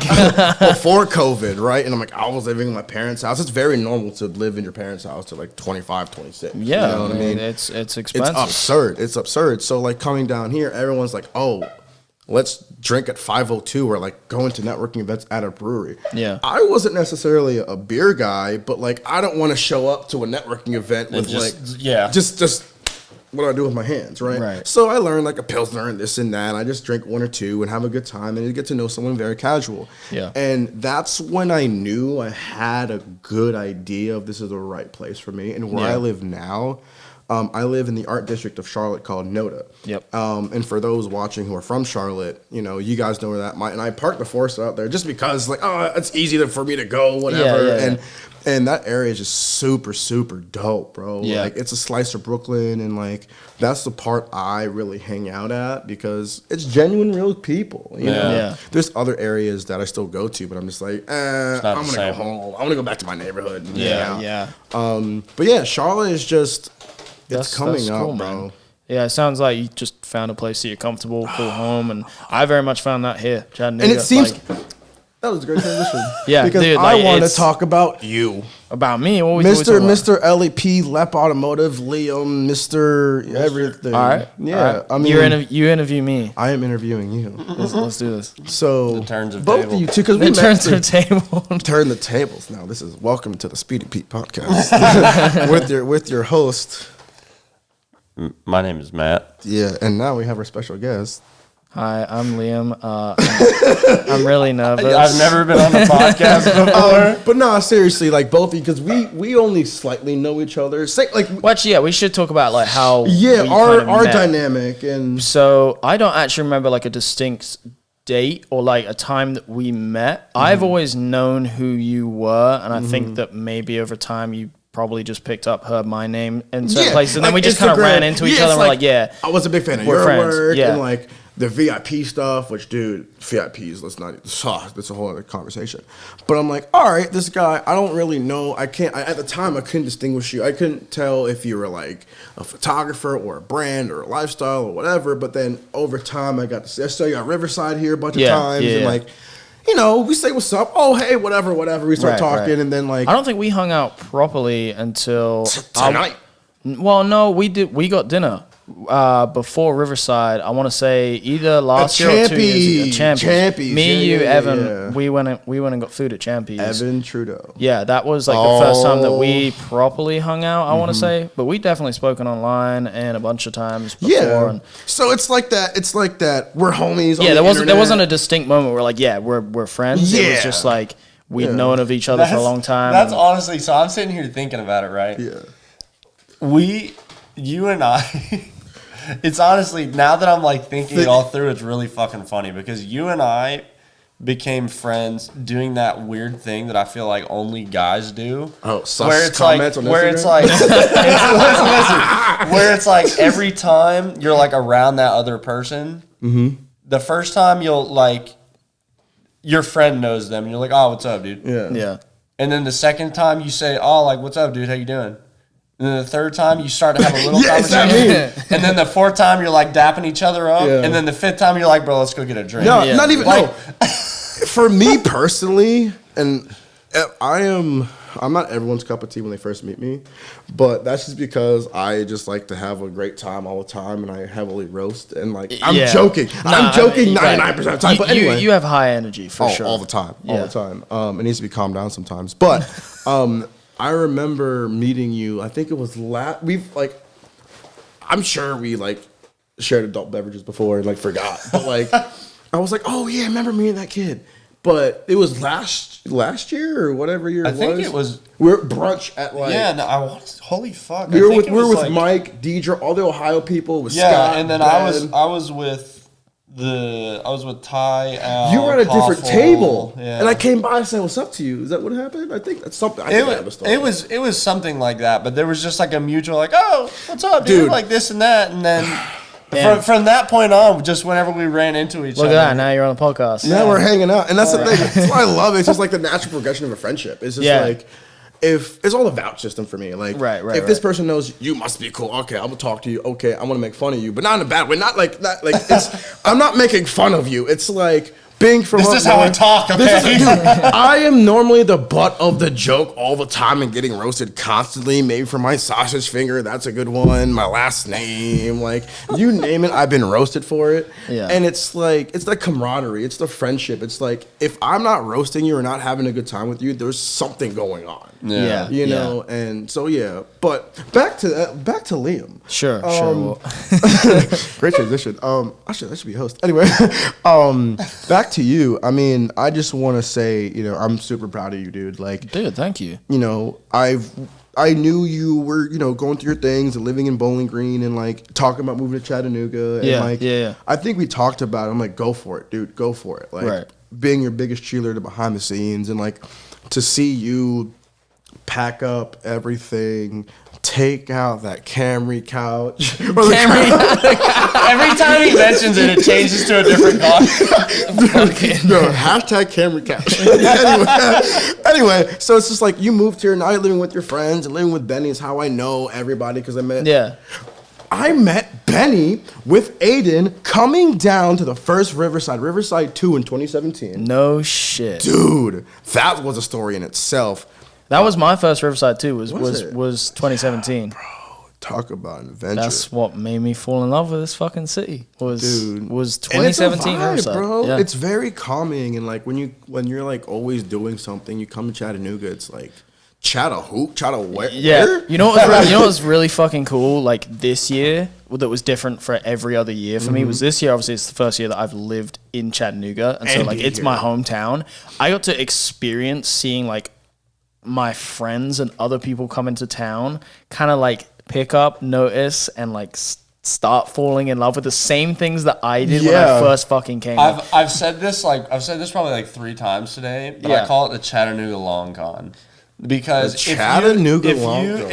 okay, so there's like 2 of my friends specifically that I really want to fucking move here. Like they're at a point in their life I'm the Charlotte Long Con. where they're kind of like fluid. You know what I mean? They're like, for yeah, sure. I could, you know, Yeah, I yeah. this and that. Maybe. Yeah, and so I'm like, dude, you should move to Chat. Yeah, dude, I don't know. I don't And I'm just know. like, just come visit then. Just come hang out. And if Exactly.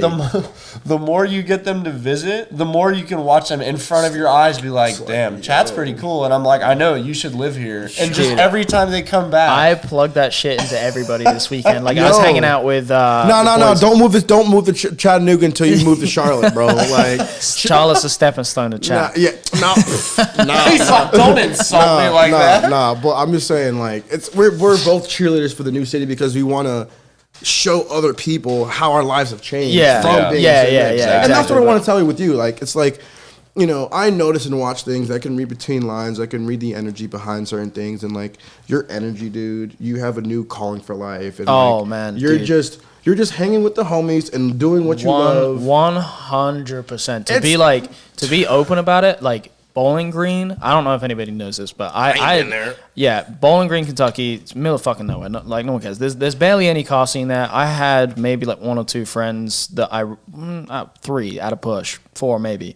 But Bowling Green doesn't really have a car scene. It was always me just there, like working on my car. Like I got a shop space that I hoped would be like a hangout space. That shit for was people. so dope. It looked dope. It was literally just me in there the entire time, just working on my car. But I only moved to Bowling Green because I had a friend there that I would always visit, Ryan Miller.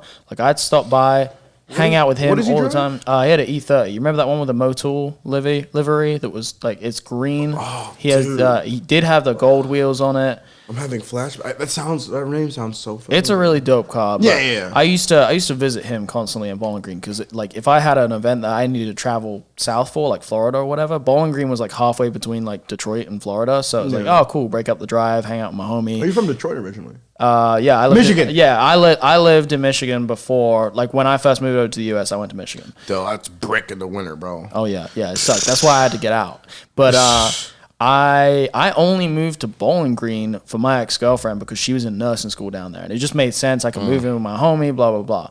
Well, obviously, as soon as that ended, like I'd been unhappy the whole time I was there, but I was there because I knew once she was done with school, like we can move wherever. Yeah. And when that didn't work out, I was like, fuck, I've been dying to go to Chattanooga forever. Let's just fucking do this. Yeah. And when I finally made that happen. I live with my 2 best friends. I'm happy. The energy's good. I'm working towards like all of my goals.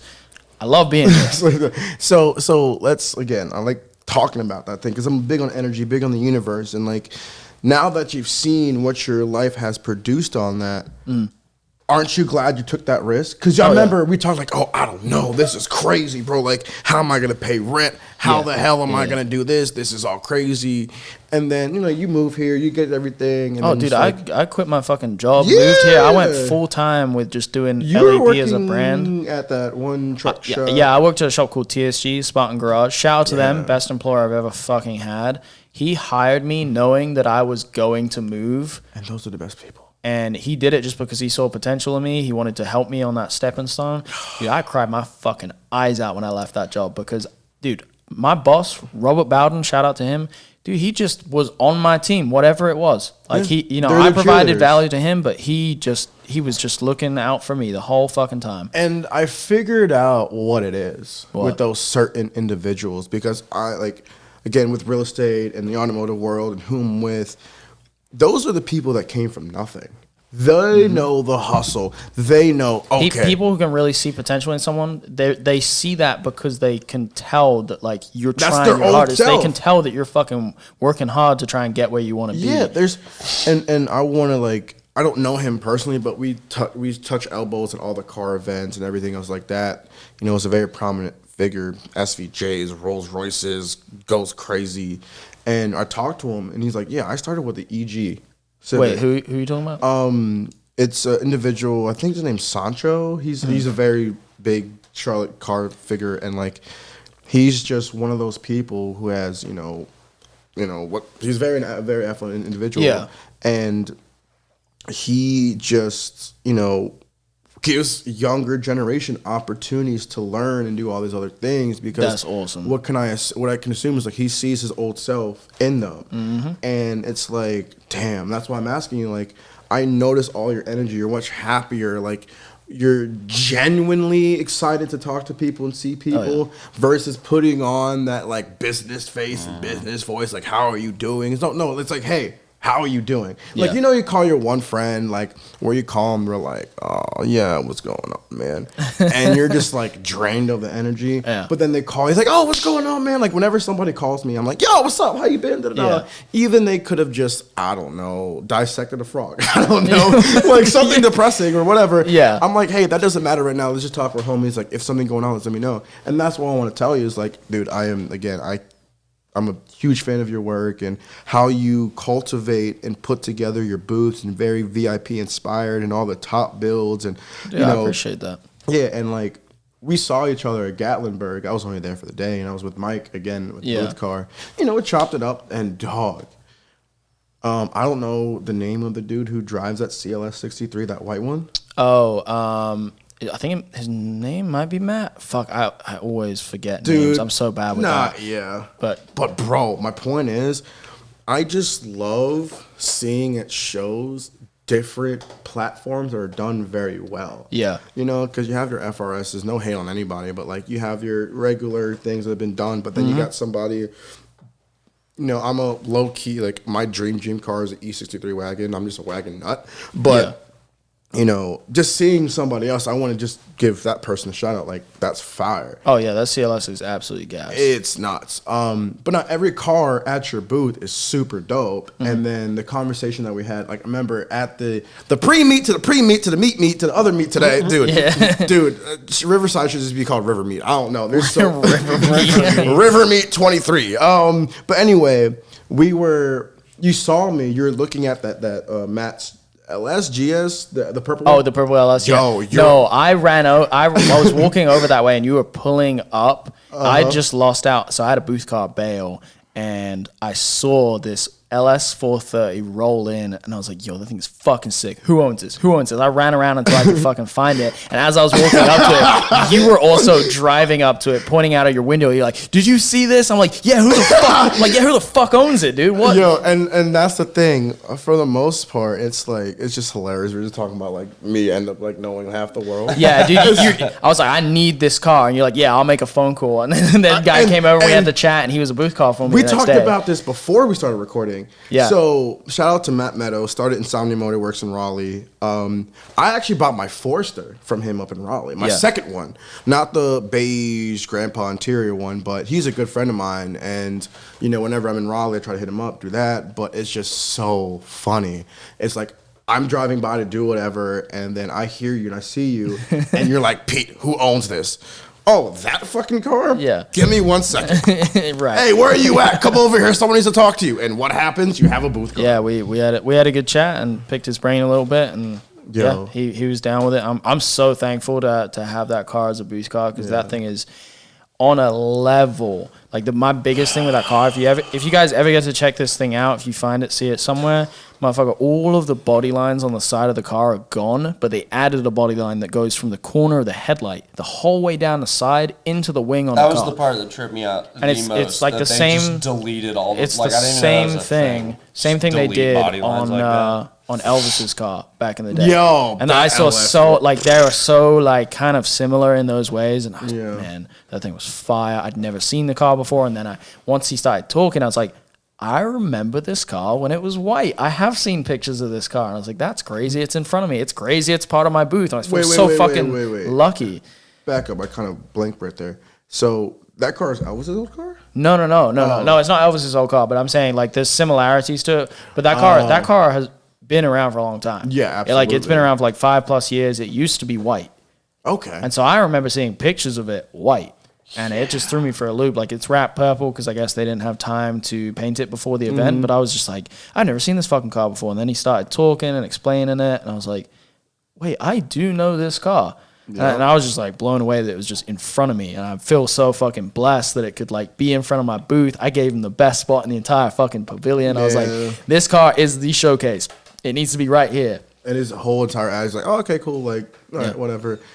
And should we talk about VIP cars? And we can a little bit. We're getting close to the 2-hour mark. And, okay. And my ass is getting real numb on these really uncomfortable chairs. Hey, these Abraham Lincoln 1862 built chairs, not bad. 1862 is generous, bro. These are probably like 1812. Found at a yard sale for $5. Yeah, this is a Facebook Marketplace special for sure. I know that life. Yeah. I guess we can. I think rapid fire questions. The last 10 minutes. What do y'all want to know? Like we were talking on whatever you want, man. If you got flowers to give, you got people to shout out for, for whatever. You got a CVS receipt? I only got 10 minutes. You got a CVS receipt? No, like I don't know. Like the cars used to be a big majority part of my life as a photographer, and like I'm in a interesting point in my personal life and my own journey, and I went on a social media hiatus for, personal reasons and, really figure out who I was as a person. And I know I am me, but I'm in my head about a lot of things because, being creative and, so many things are under scrutiny. I'm always working and trying to do something better. Dude, it's hard to be your own boss. It's hard to work freelance because you got to manage everything. Dude. You don't clock in and clock out. You have to be on top of stuff. You have to remember to follow up on leads and clients and stuff. It's hard. It's stressful. So I get that 100%. It's nonstop, and certain situations happen while I was here that I had to make phone calls and kind of move things around. But it's like it's if you don't want a JOB, get an LLC. That's kind of what the term is. One of my friends came up with that, and it's like people say they want it, but when the rubber meets the road and it's like you're up till 2:00 in the morning or like doing this or sacrificing everything. I sacrificed everything. I moved to Charlotte knowing no one. And it's just for 4 to 5 months. So October of 19 to February of 2020,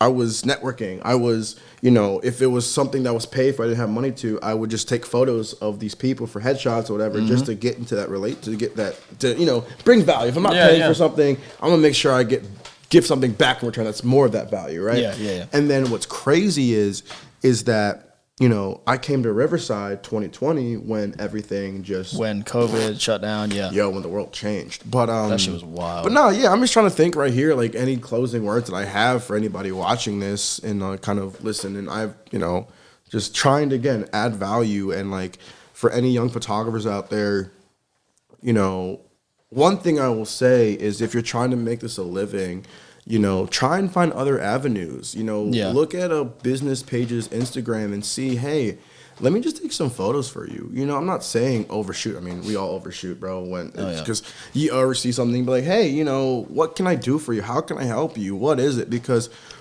a lot of these older companies have no idea about social media, and they're hiring younger and younger people to run the marketing just to focus on TikTok, to focus on the bottom of the marketing trends and the brand trends. And Sure. Look at what F1 did. F1, all they did was break down every demographic. So you go from TikTok and Reels to Instagram, and then you go from Instagram to YouTube, and then you go on YouTube to watch the full race. And because of why? Netflix. Drive to Survive, which I'm watching, and dude, I'm really into F1 now, and I go watch Drive to Survive is what brought me to F1. Yeah, I was gonna say 90% of people. It seems like just from Twitter, whenever there is an F1 race. Now, I haven't personally watched any F1 stuff, but it just seems from Twitter, it's like everybody. Yeah, is I'm no into longer F1 on now. Twitter, but I hear about stuff from there. So funny enough, we've been having this conversation on a couple of podcasts. I think Twitter's becoming like the new platform for photographers. Really? Well, because we've been talking a little bit about Instagram algorithms and it just being absolutely fucked. Like it's so hard to get that stuff out there, get it out to the audience. On Twitter? Twitter Is PD Patron coming back out? I'm not gonna lie. There's probably a good market on Twitter for real estate photos, because a lot of the pictures that you're shooting of the listings, the type of houses that you're shooting is all relatable stuff that people like myself I'd fucking retweet a good looking house. You do that, it gets retweeted thousands of fucking times. Someone in that fucking group of retweets, or you see how many people it gets out to. Someone in that's gonna be like, "That's a sick fucking house," or they know that house. And they're like, "I'm a real estate in that area." But that's how it goes. Yeah. But Twitter seems to be way better for that now than Instagram does. Yeah, you have to pay for your followers to see your shit on Instagram. You gotta pay for your followers. No, I'm saying you have to pay to promote. Someone's gonna edit that and take. Usually we have to do a disclaimer at the beginning of the episode that lays it out very clearly that the shit that we talk about is our opinions. Yeah. And they're not better than anybody else, because we don't want anybody to be like, "Oh, what they In say." my personal opinion, A, B, C, D, E, F, G. But no, prime example. I have 25,000 followers on Instagram. Damn. And I would have to do a promoted post for the majority of my followers to actually see that. Of course. If I post something that's not already a known fact, like a Riverside picture on the day of Riverside, yeah, it's going to get a bunch of likes because everybody knows it's Riverside. But if it's just a random post in the middle of a week of a cool car that I shot, 600 likes. So I'd have to pay for thousands of people to see it. Well, let's talk about the stuff and being photographers and where it's not real. Well, of course, that doesn't actually. No. But what I'm saying is people are so caught up from being a photographer on what time to post it, doing this, and you got to shake your left elbow to get this. The algorithm is just completely fucked. Right. But you should use it as a platform for a portfolio. Exactly. So when you're meeting somebody, oh, here's my Instagram. Here's my Instagram, and then you scroll. Making your feed look really pretty is probably going to do better for you now than actually trying to post consistently and build an audience on Instagram. At least with how the algorithm. Yeah, I mean the algorithm is just some computer who thinks that they want to show you to keep you on the app. They change it every fucking week. It's crazy. Drives me nuts. I will say one thing, just as it's just something that I've observed, because fuck Facebook and fuck Instagram. I don't give a shit. No, wait, in what way? Well, so listen, super recently, and I didn't know this till I saw a post. I think Victoria actually posted on her story. It was an informational post for this. So now, if you have the updated version of Instagram, if you hit the Instagram, I heard about that. So I you can haven't see got it. Yo, I did it. And you can see it in chronological order. Yeah. I haven't spent enough time actually scrolling down my feed to see how fucked or not fucked it is with ads. Again, I'm not appreciating anything about them. I just think it's interesting that they have kind of okay, well, everybody's starting to hit our guts, so maybe we should give them that little bit back that they've been asking for. Chronological order thing. But regardless, like I said, I fucking hate Instagram and Facebook. So going back to what he was talking about with Twitter, it's Twitter. I've never used Twitter before 2 weeks ago. I've never used it. Really? Yes. Twitter was a thing back in high school. I have never used it before 2 weeks ago. But because of all these conversations we've been having on the podcast about how Twitter is like one of the remaining ones where you can just post whatever the fuck you want, and it is going to be... And you said don't touch I know. And it is going to be Yeah. in chronological order again, for people to... So it's like... And that's how it should be, right?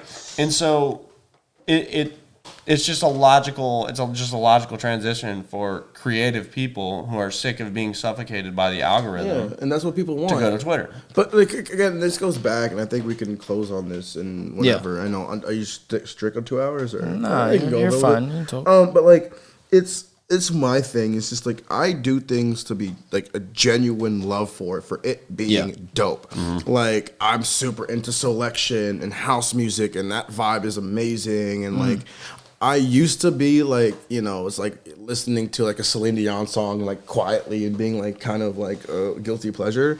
But nah, dude, like I post like dope music on my like on my reels. I try to use dope music on my stories. I just throw what I'm into and just to kind of get my personality. Well, you're just showing a reflection of yourself. Exactly. You're not doing what you think other people are gonna like and what will appease others. You're just doing what you think is cool, and if other people fuck with it, then cool. that's If sick. you don't, it's okay. Dude, that's in an ideal world, I think that in an ideal world, I think that would honestly bring social media back, and it can't happen really, but I think that would be the thing that brings social media back to being really cool, is if people were still able to treat like their Instagram profile, for instance, as like a portfolio. Even if they're not a creative, just like this is just kind of who and how I am in like picture form, where it's like actual life. And you know what I'm saying, like that, as opposed to being like, yeah, exactly, as opposed to being like, all right, well, the algorithm rewards this and punishes this, so I just have to operate. So I'm not going to post. Yeah, you know what I mean. So it's like, so I'm not going to be myself. But the recipe at the end of the day is just like kind of like we just said. That's what I'm saying. Is just be yourself, and if people fuck with it, then roll with that. Yeah, and I think what it is, and I'm very observant of just things and stuff and whatever, and this goes back on to like what I suffered from my anxiety and my depression and all these other different things. Is what I got out of it is like, yo, this is who I am. Mm-hmm. This is me. My name is SpeedyPete, Peter, Pete, whatever, rapidly accelerated Pete, Peter, like whatever. That's me, and how you know me is me, because like we all have different aspects in like the big Venn diagram of our life, and like I'm over here, and this person's here, and that person's here. It's a really hard job, like being cool with a lot of people. Yeah, and I think what it is that people confuse the word friends with people who you're cool with. Yes, right. Like I hate my friends. Like, yo, I hate my friends. I'm just going to cut that part. See? I'm literally that's the clippable part. I was thinking it the whole time. I hate my friends. All of his friends listen to this episode. When he came to a pause, when he came to a pause, I was going to look at you and be like, that was the clipable one for you too, right? No, okay, but don't cut off there. When I mean I hate my friends, it's like, yo, these are the best people in the world. We laugh all the time and just cracking jokes earlier. Yeah, fuck them, right? And the biggest person I hate, oh my God, I can't explain. I can't stand his existence. Evan Trudeau. Evan Trudeau. I cannot stand him. I hate him with a passion, but that man is the most genuine person. Same thing. I hate Scott too. Scott's the most genuine person. All of the Guac boys, hate all of them. Matt Wrestler, if you're watching this, I hate you. This isn't a shout out. This is I hate you. No, but again, like it's a diss video, dude. This like I ain't dissing nobody. It's just like, man, like just focus on the moment. I know we're all trying to become somebody and like trying to post the best part of our lives, but like just be real. Like earlier, I was emotional about the friend who helped me, and that's the reality of things. It's just like. I don't care if like, oh, you look soft or you did this, you did that. Okay. No, that's okay. Just be real with who you are. Just be real with yourself so that you can be real with your friends and your friends can be real with you and have that trust. And like, from time to time, like there might be an issue, but because you have that relationship, because you're brothers, because like you're homies or whatever the case is, you're able to be like, yeah, yo, you guys will line. fucking figure it out. You'll right. figure it out. Yeah, if you know? really care about someone, you care about a relationship, you figure it out. Yeah. That's why me, Ben, and Matt work so well living together. Yo. Because we communicate great. Yeah. We communicate so well. If there's an issue with something, somebody's slacking here, or you know, you need Take something out the done, fucking whatever. trash. Like, yeah, we go take out Dolly, Molly, Collie. What's the dog name? we literally call her anything you fucking want. We call her Steve, call her Paul. Yeah, honestly, at Shout this out point- Balcony Billy. For those who know my Instagram story, Balcony Billy is my neighbor's dog who I just name shit. And then, yeah. What about the dog that fucking sniffs the bush every day? Oh, so. yeah, where he been at? Yo, so. I mean, His mom don't let him do shit. Nah, he just old, bro. So let's talk. We're gonna end with that. Because I love this story. Because every time someone comes over to like visit me for the first time, Yeah. the first thing they do when they walk on the balcony, they're like, "This is the balcony." Like Mason did it. Scott, everybody did it first time. For context, Pete posts a bunch of shit on his story all the time. Random Whenever shit. he's at home, he's always filming fucking dogs in the neighborhood. Yo, yeah. So I live across the street from Smelly Cat, which is a very well known. Yeah, it's like it's a Friends reference, but it's a coffee shop. You know, in the morning I'm watching dogs and drinking. I ain't paying no $7. You sit out on that balcony and just watch the neighborhood. chilling, bro. That's I'm on. You need a rocking chair, man. I'm gonna mail you one. Yo, I'm about to take one from the CLT airport because they got a rocking chair section, bro. Like, anyway, so let's go with this dog, right? I'm getting serious. Like, all right. So I don't know the name of this dog, but I just name it whatever, right? I think I named it Tyrone or something. And so I want to look forward to my stories and send it to you because it's so funny. It's just like on living in an apartment, you know, people show up, they leave, whatever, and like every morning at like 7 o'clock, 8 o'clock, he just did not want to be walked. He would sniff the bush, pee on the same bush. It was the same bush every single time. And I'm like, yo, I would ever start recording the time of like how long it would take to go from this to there. And like, I would be proud of him if it was under 10 minutes. Like, and then like, it just stopped showing up. And I'm like, he was pretty old. So I thought either, you know, homie in the ground. Yeah. Or, you know, the owner moved away because I never talked to him. But the funny thing is, it's like, you know, when you're around, like I don't know if you're around, like, you know, people that you follow a lot or whatever. Yeah. But like somebody, like your weatherman, it's like, he's famous to you. It's like, oh shit, that's the weatherman, right? So I would be in my building. And I'm like, oh shit, that's the owner who owns. Yo, I'm like, yo, what the hell? Like, and so. Bro, I'm such a big fan. You just run up to me like, yo, you own Tyrone? And they're like, who the fuck is But I Tyrone, can't dude? say anything because they're like, what the hell? So again, I'm such a fan of your dog. I've watched him for years piss on this bush. yeah. And so with Balcony Billy, I like, you know, my next door neighbors moved in, and it's just a dog like laying its head in between the railing, and I'm like, yo. And I start putting like the rail, it covered his eyes perfectly, so I put different eye gifts on it. Dude. And so we became cool. We're next door neighbors, and now I have my roommate got, you know, Ollie, which is a 4.5, 5-month-old Frenchie, and now they're friends and everything. And I told my next door neighbors, I'm like, yo, by the way, your dog's kind of famous in the story. Like, it's Balcony Billy. And people ask me, like, yo, where's Balcony Billy at? Like, and like a couple car people go to like the Smelly Cat and go there, and they're like, yo, which one is Billy at? And okay, and I'm gonna reveal this. Okay. I'm gonna reveal this. So Balcony Billy's real name is Piper, and Piper is a girl. Oh, fuck. And I didn't know how to break it to like Instagram. I don't know, like it's like, damn, bro. I didn't know how to break it to Instagram. Yo, people get Instagram, I invested don't know in how to it. tell you this. But like Balcony Billy's real name isn't Billy, bro. Sorry, like it's like a Twilight spoiler or something. It's like, damn. Like, anyway, yeah, that's the stupid shit that I deal with in my life. So I want to like run it back to something that I'm gonna wrap this episode up like my wrap up. Yeah.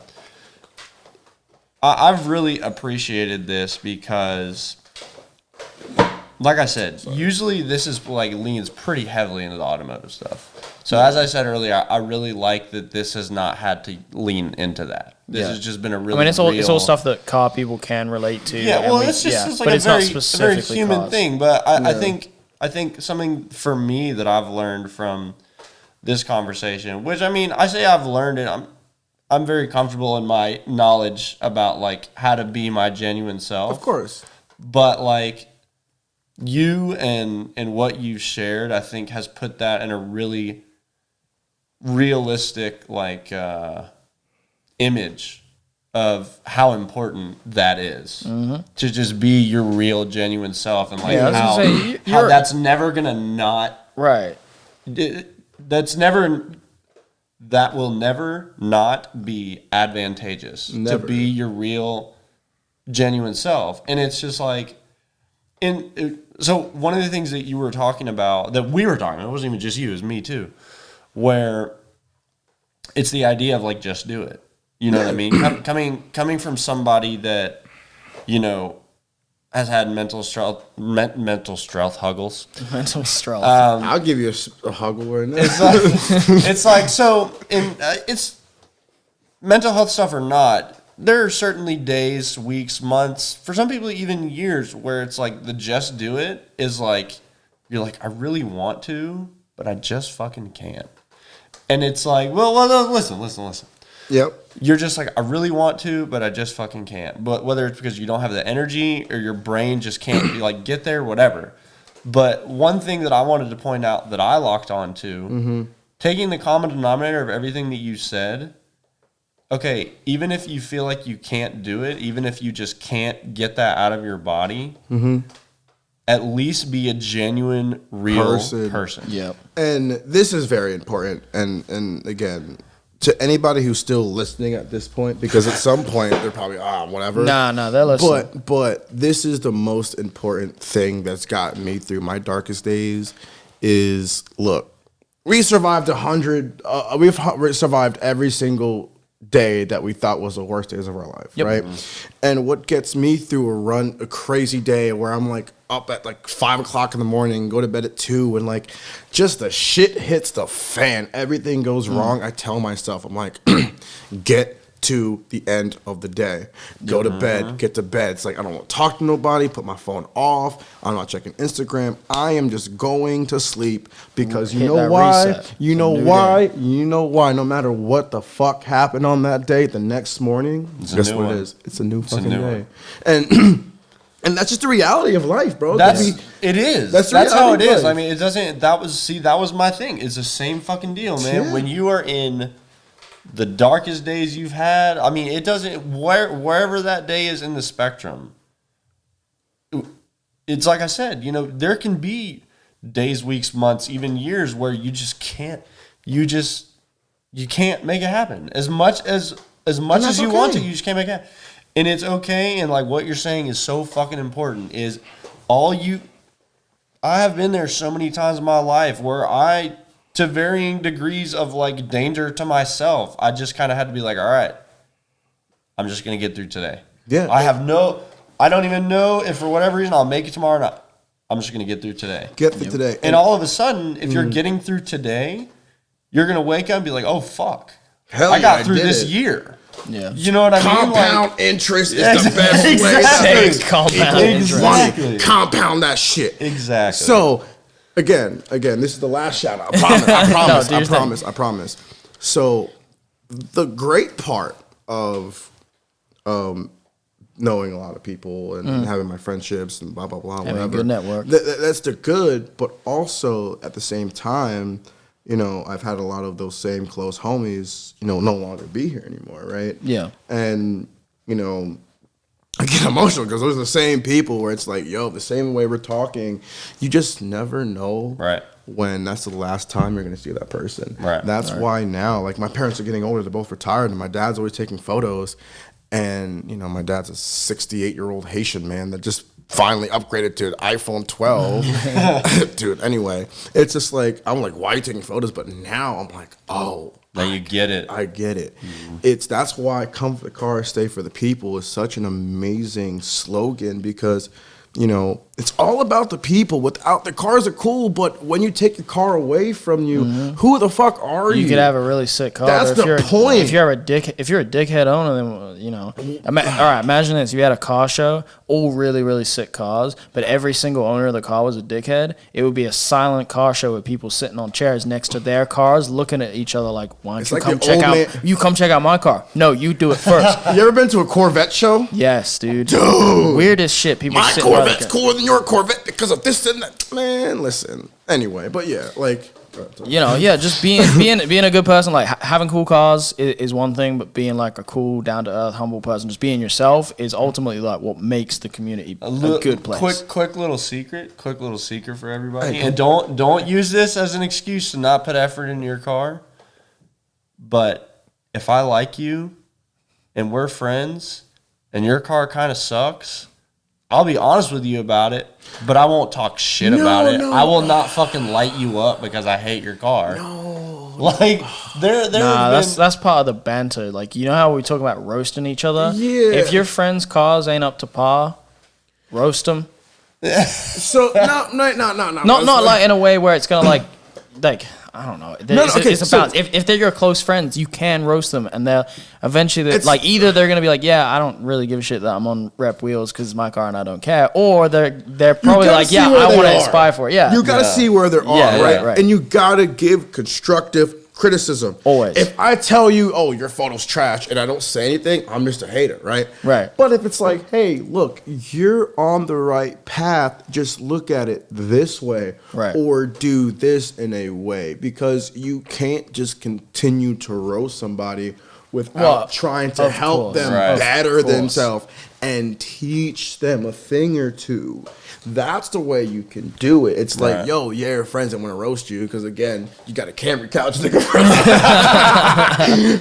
no, like I'm just saying, like, people try to figure out a way just to do it without offending people. Or so many people are so worried about offending someone else. It's like, dude, like, I apologize if I offended you, but that was never my intent. You know, it's like people take things out of context so easily because they don't know the person. Right. And that's why, like, I'm very sure, because I have different energy levels just like anybody else, where you meet me when I'm roasting a friend or you overhear a conversation or like I'm like having a serious conversation or whatever, I always make sure that same person sees me in that same light in a different context or different setting to know, hey, this is just him. You're right. And that's super important. So again, if you're going to roast somebody about something or trying to go in on something, at least try and guide them in the right direction. That's what we try to do with this podcast, man. As best as we can with certain topics where, you know, we see that there can be improvements in the community. Absolutely. We always try to do that. We try and approach any kind of subject with an unbiased view, take people's, you know, different perspectives. And that's what this podcast is about, man. It's having the conversations, opening it up, talking to different people, getting different, you know, perspectives on stuff. And that's how you improve yourself as a person. You can't, if you're narrow-minded and you don't accept anything but what you think is right, then you're never going to get anywhere. You got to be open and listen to everybody's opinion. Yeah. And that's just ultimately, that's why you're here, buddy. Yeah, that's why the community will get better, and that's why Riverside is fucking awesome, because everybody's in town for Riverside. Oh my God, dude. Riverside. Yeah. Riverside, Chattanooga. Dude, we don't even need to give him any more flowers because, trust me, the last episode... they give flowers literally every episode. Every episode. Dude, and those who personally know Mason, he's the chillest person in the world. Mason is so relaxed, it's ridiculous. Yo, let's just say, to not get in too much, baby bumper car. I'm going to leave it at that. I'm going to leave it at that. All right, guys. Thank you so much for listening or watching. We really appreciate it. Like every week, we'll be back on Monday, and not sure who will be on next or whether it will just be me and Matt. We kind of just figure that out week to week. But this was a sick episode. I'm glad that we could make this work. Thank you for coming and hanging out. And we're not done hanging out. After this, we're going to sit on the couch and continue hanging out. That's like part of this process is me and Matt we wanted to do a bunch of episodes over the Riverside weekend, and it's been really hard because this is like a big ordeal. Like, we're not just gonna sit down for 2 hours and do the recording and that's then it. Everybody just leave. Yo, we're hanging out, we're chatting, we're doing all this stuff like before and after, because it's it's more than just us sitting down at the table and recording this. Like, Yeah. we're getting to know people. We're like feeling them out, like we've talked about in this. Like it's, what a friendship is supposed to be built off is just hanging out and talking to people. we're not just trying to like rush this. So Yeah. we definitely overestimated doing a bunch of episodes in one weekend, but we are going to start trying to travel out to more events and get more guests on. And I'm definitely going to come out to Charlotte at some point. Yo. But yeah, thank you guys for listening, tuning in. Give us 5 stars on Spotify and Apple Podcast, and join the Discord and go support Wheel Price. And do you want to plug any of your social stuff or where people can check out your real estate work? Or Well, for those who aren't following me, you can follow me at SpeedyPete356. And then you'll find out more about me and my story. And yeah. that's That's that. it. That's that. Love you guys. It's midnight right now on a Sunday. We're all fucking Bro, and I gotta beat. drive 6 hours back to Charlotte tomorrow morning. I was supposed to be home tonight. Anyway. Anyways, thanks guys. We love you. We'll see you Take it next easy, week. guys. Bye.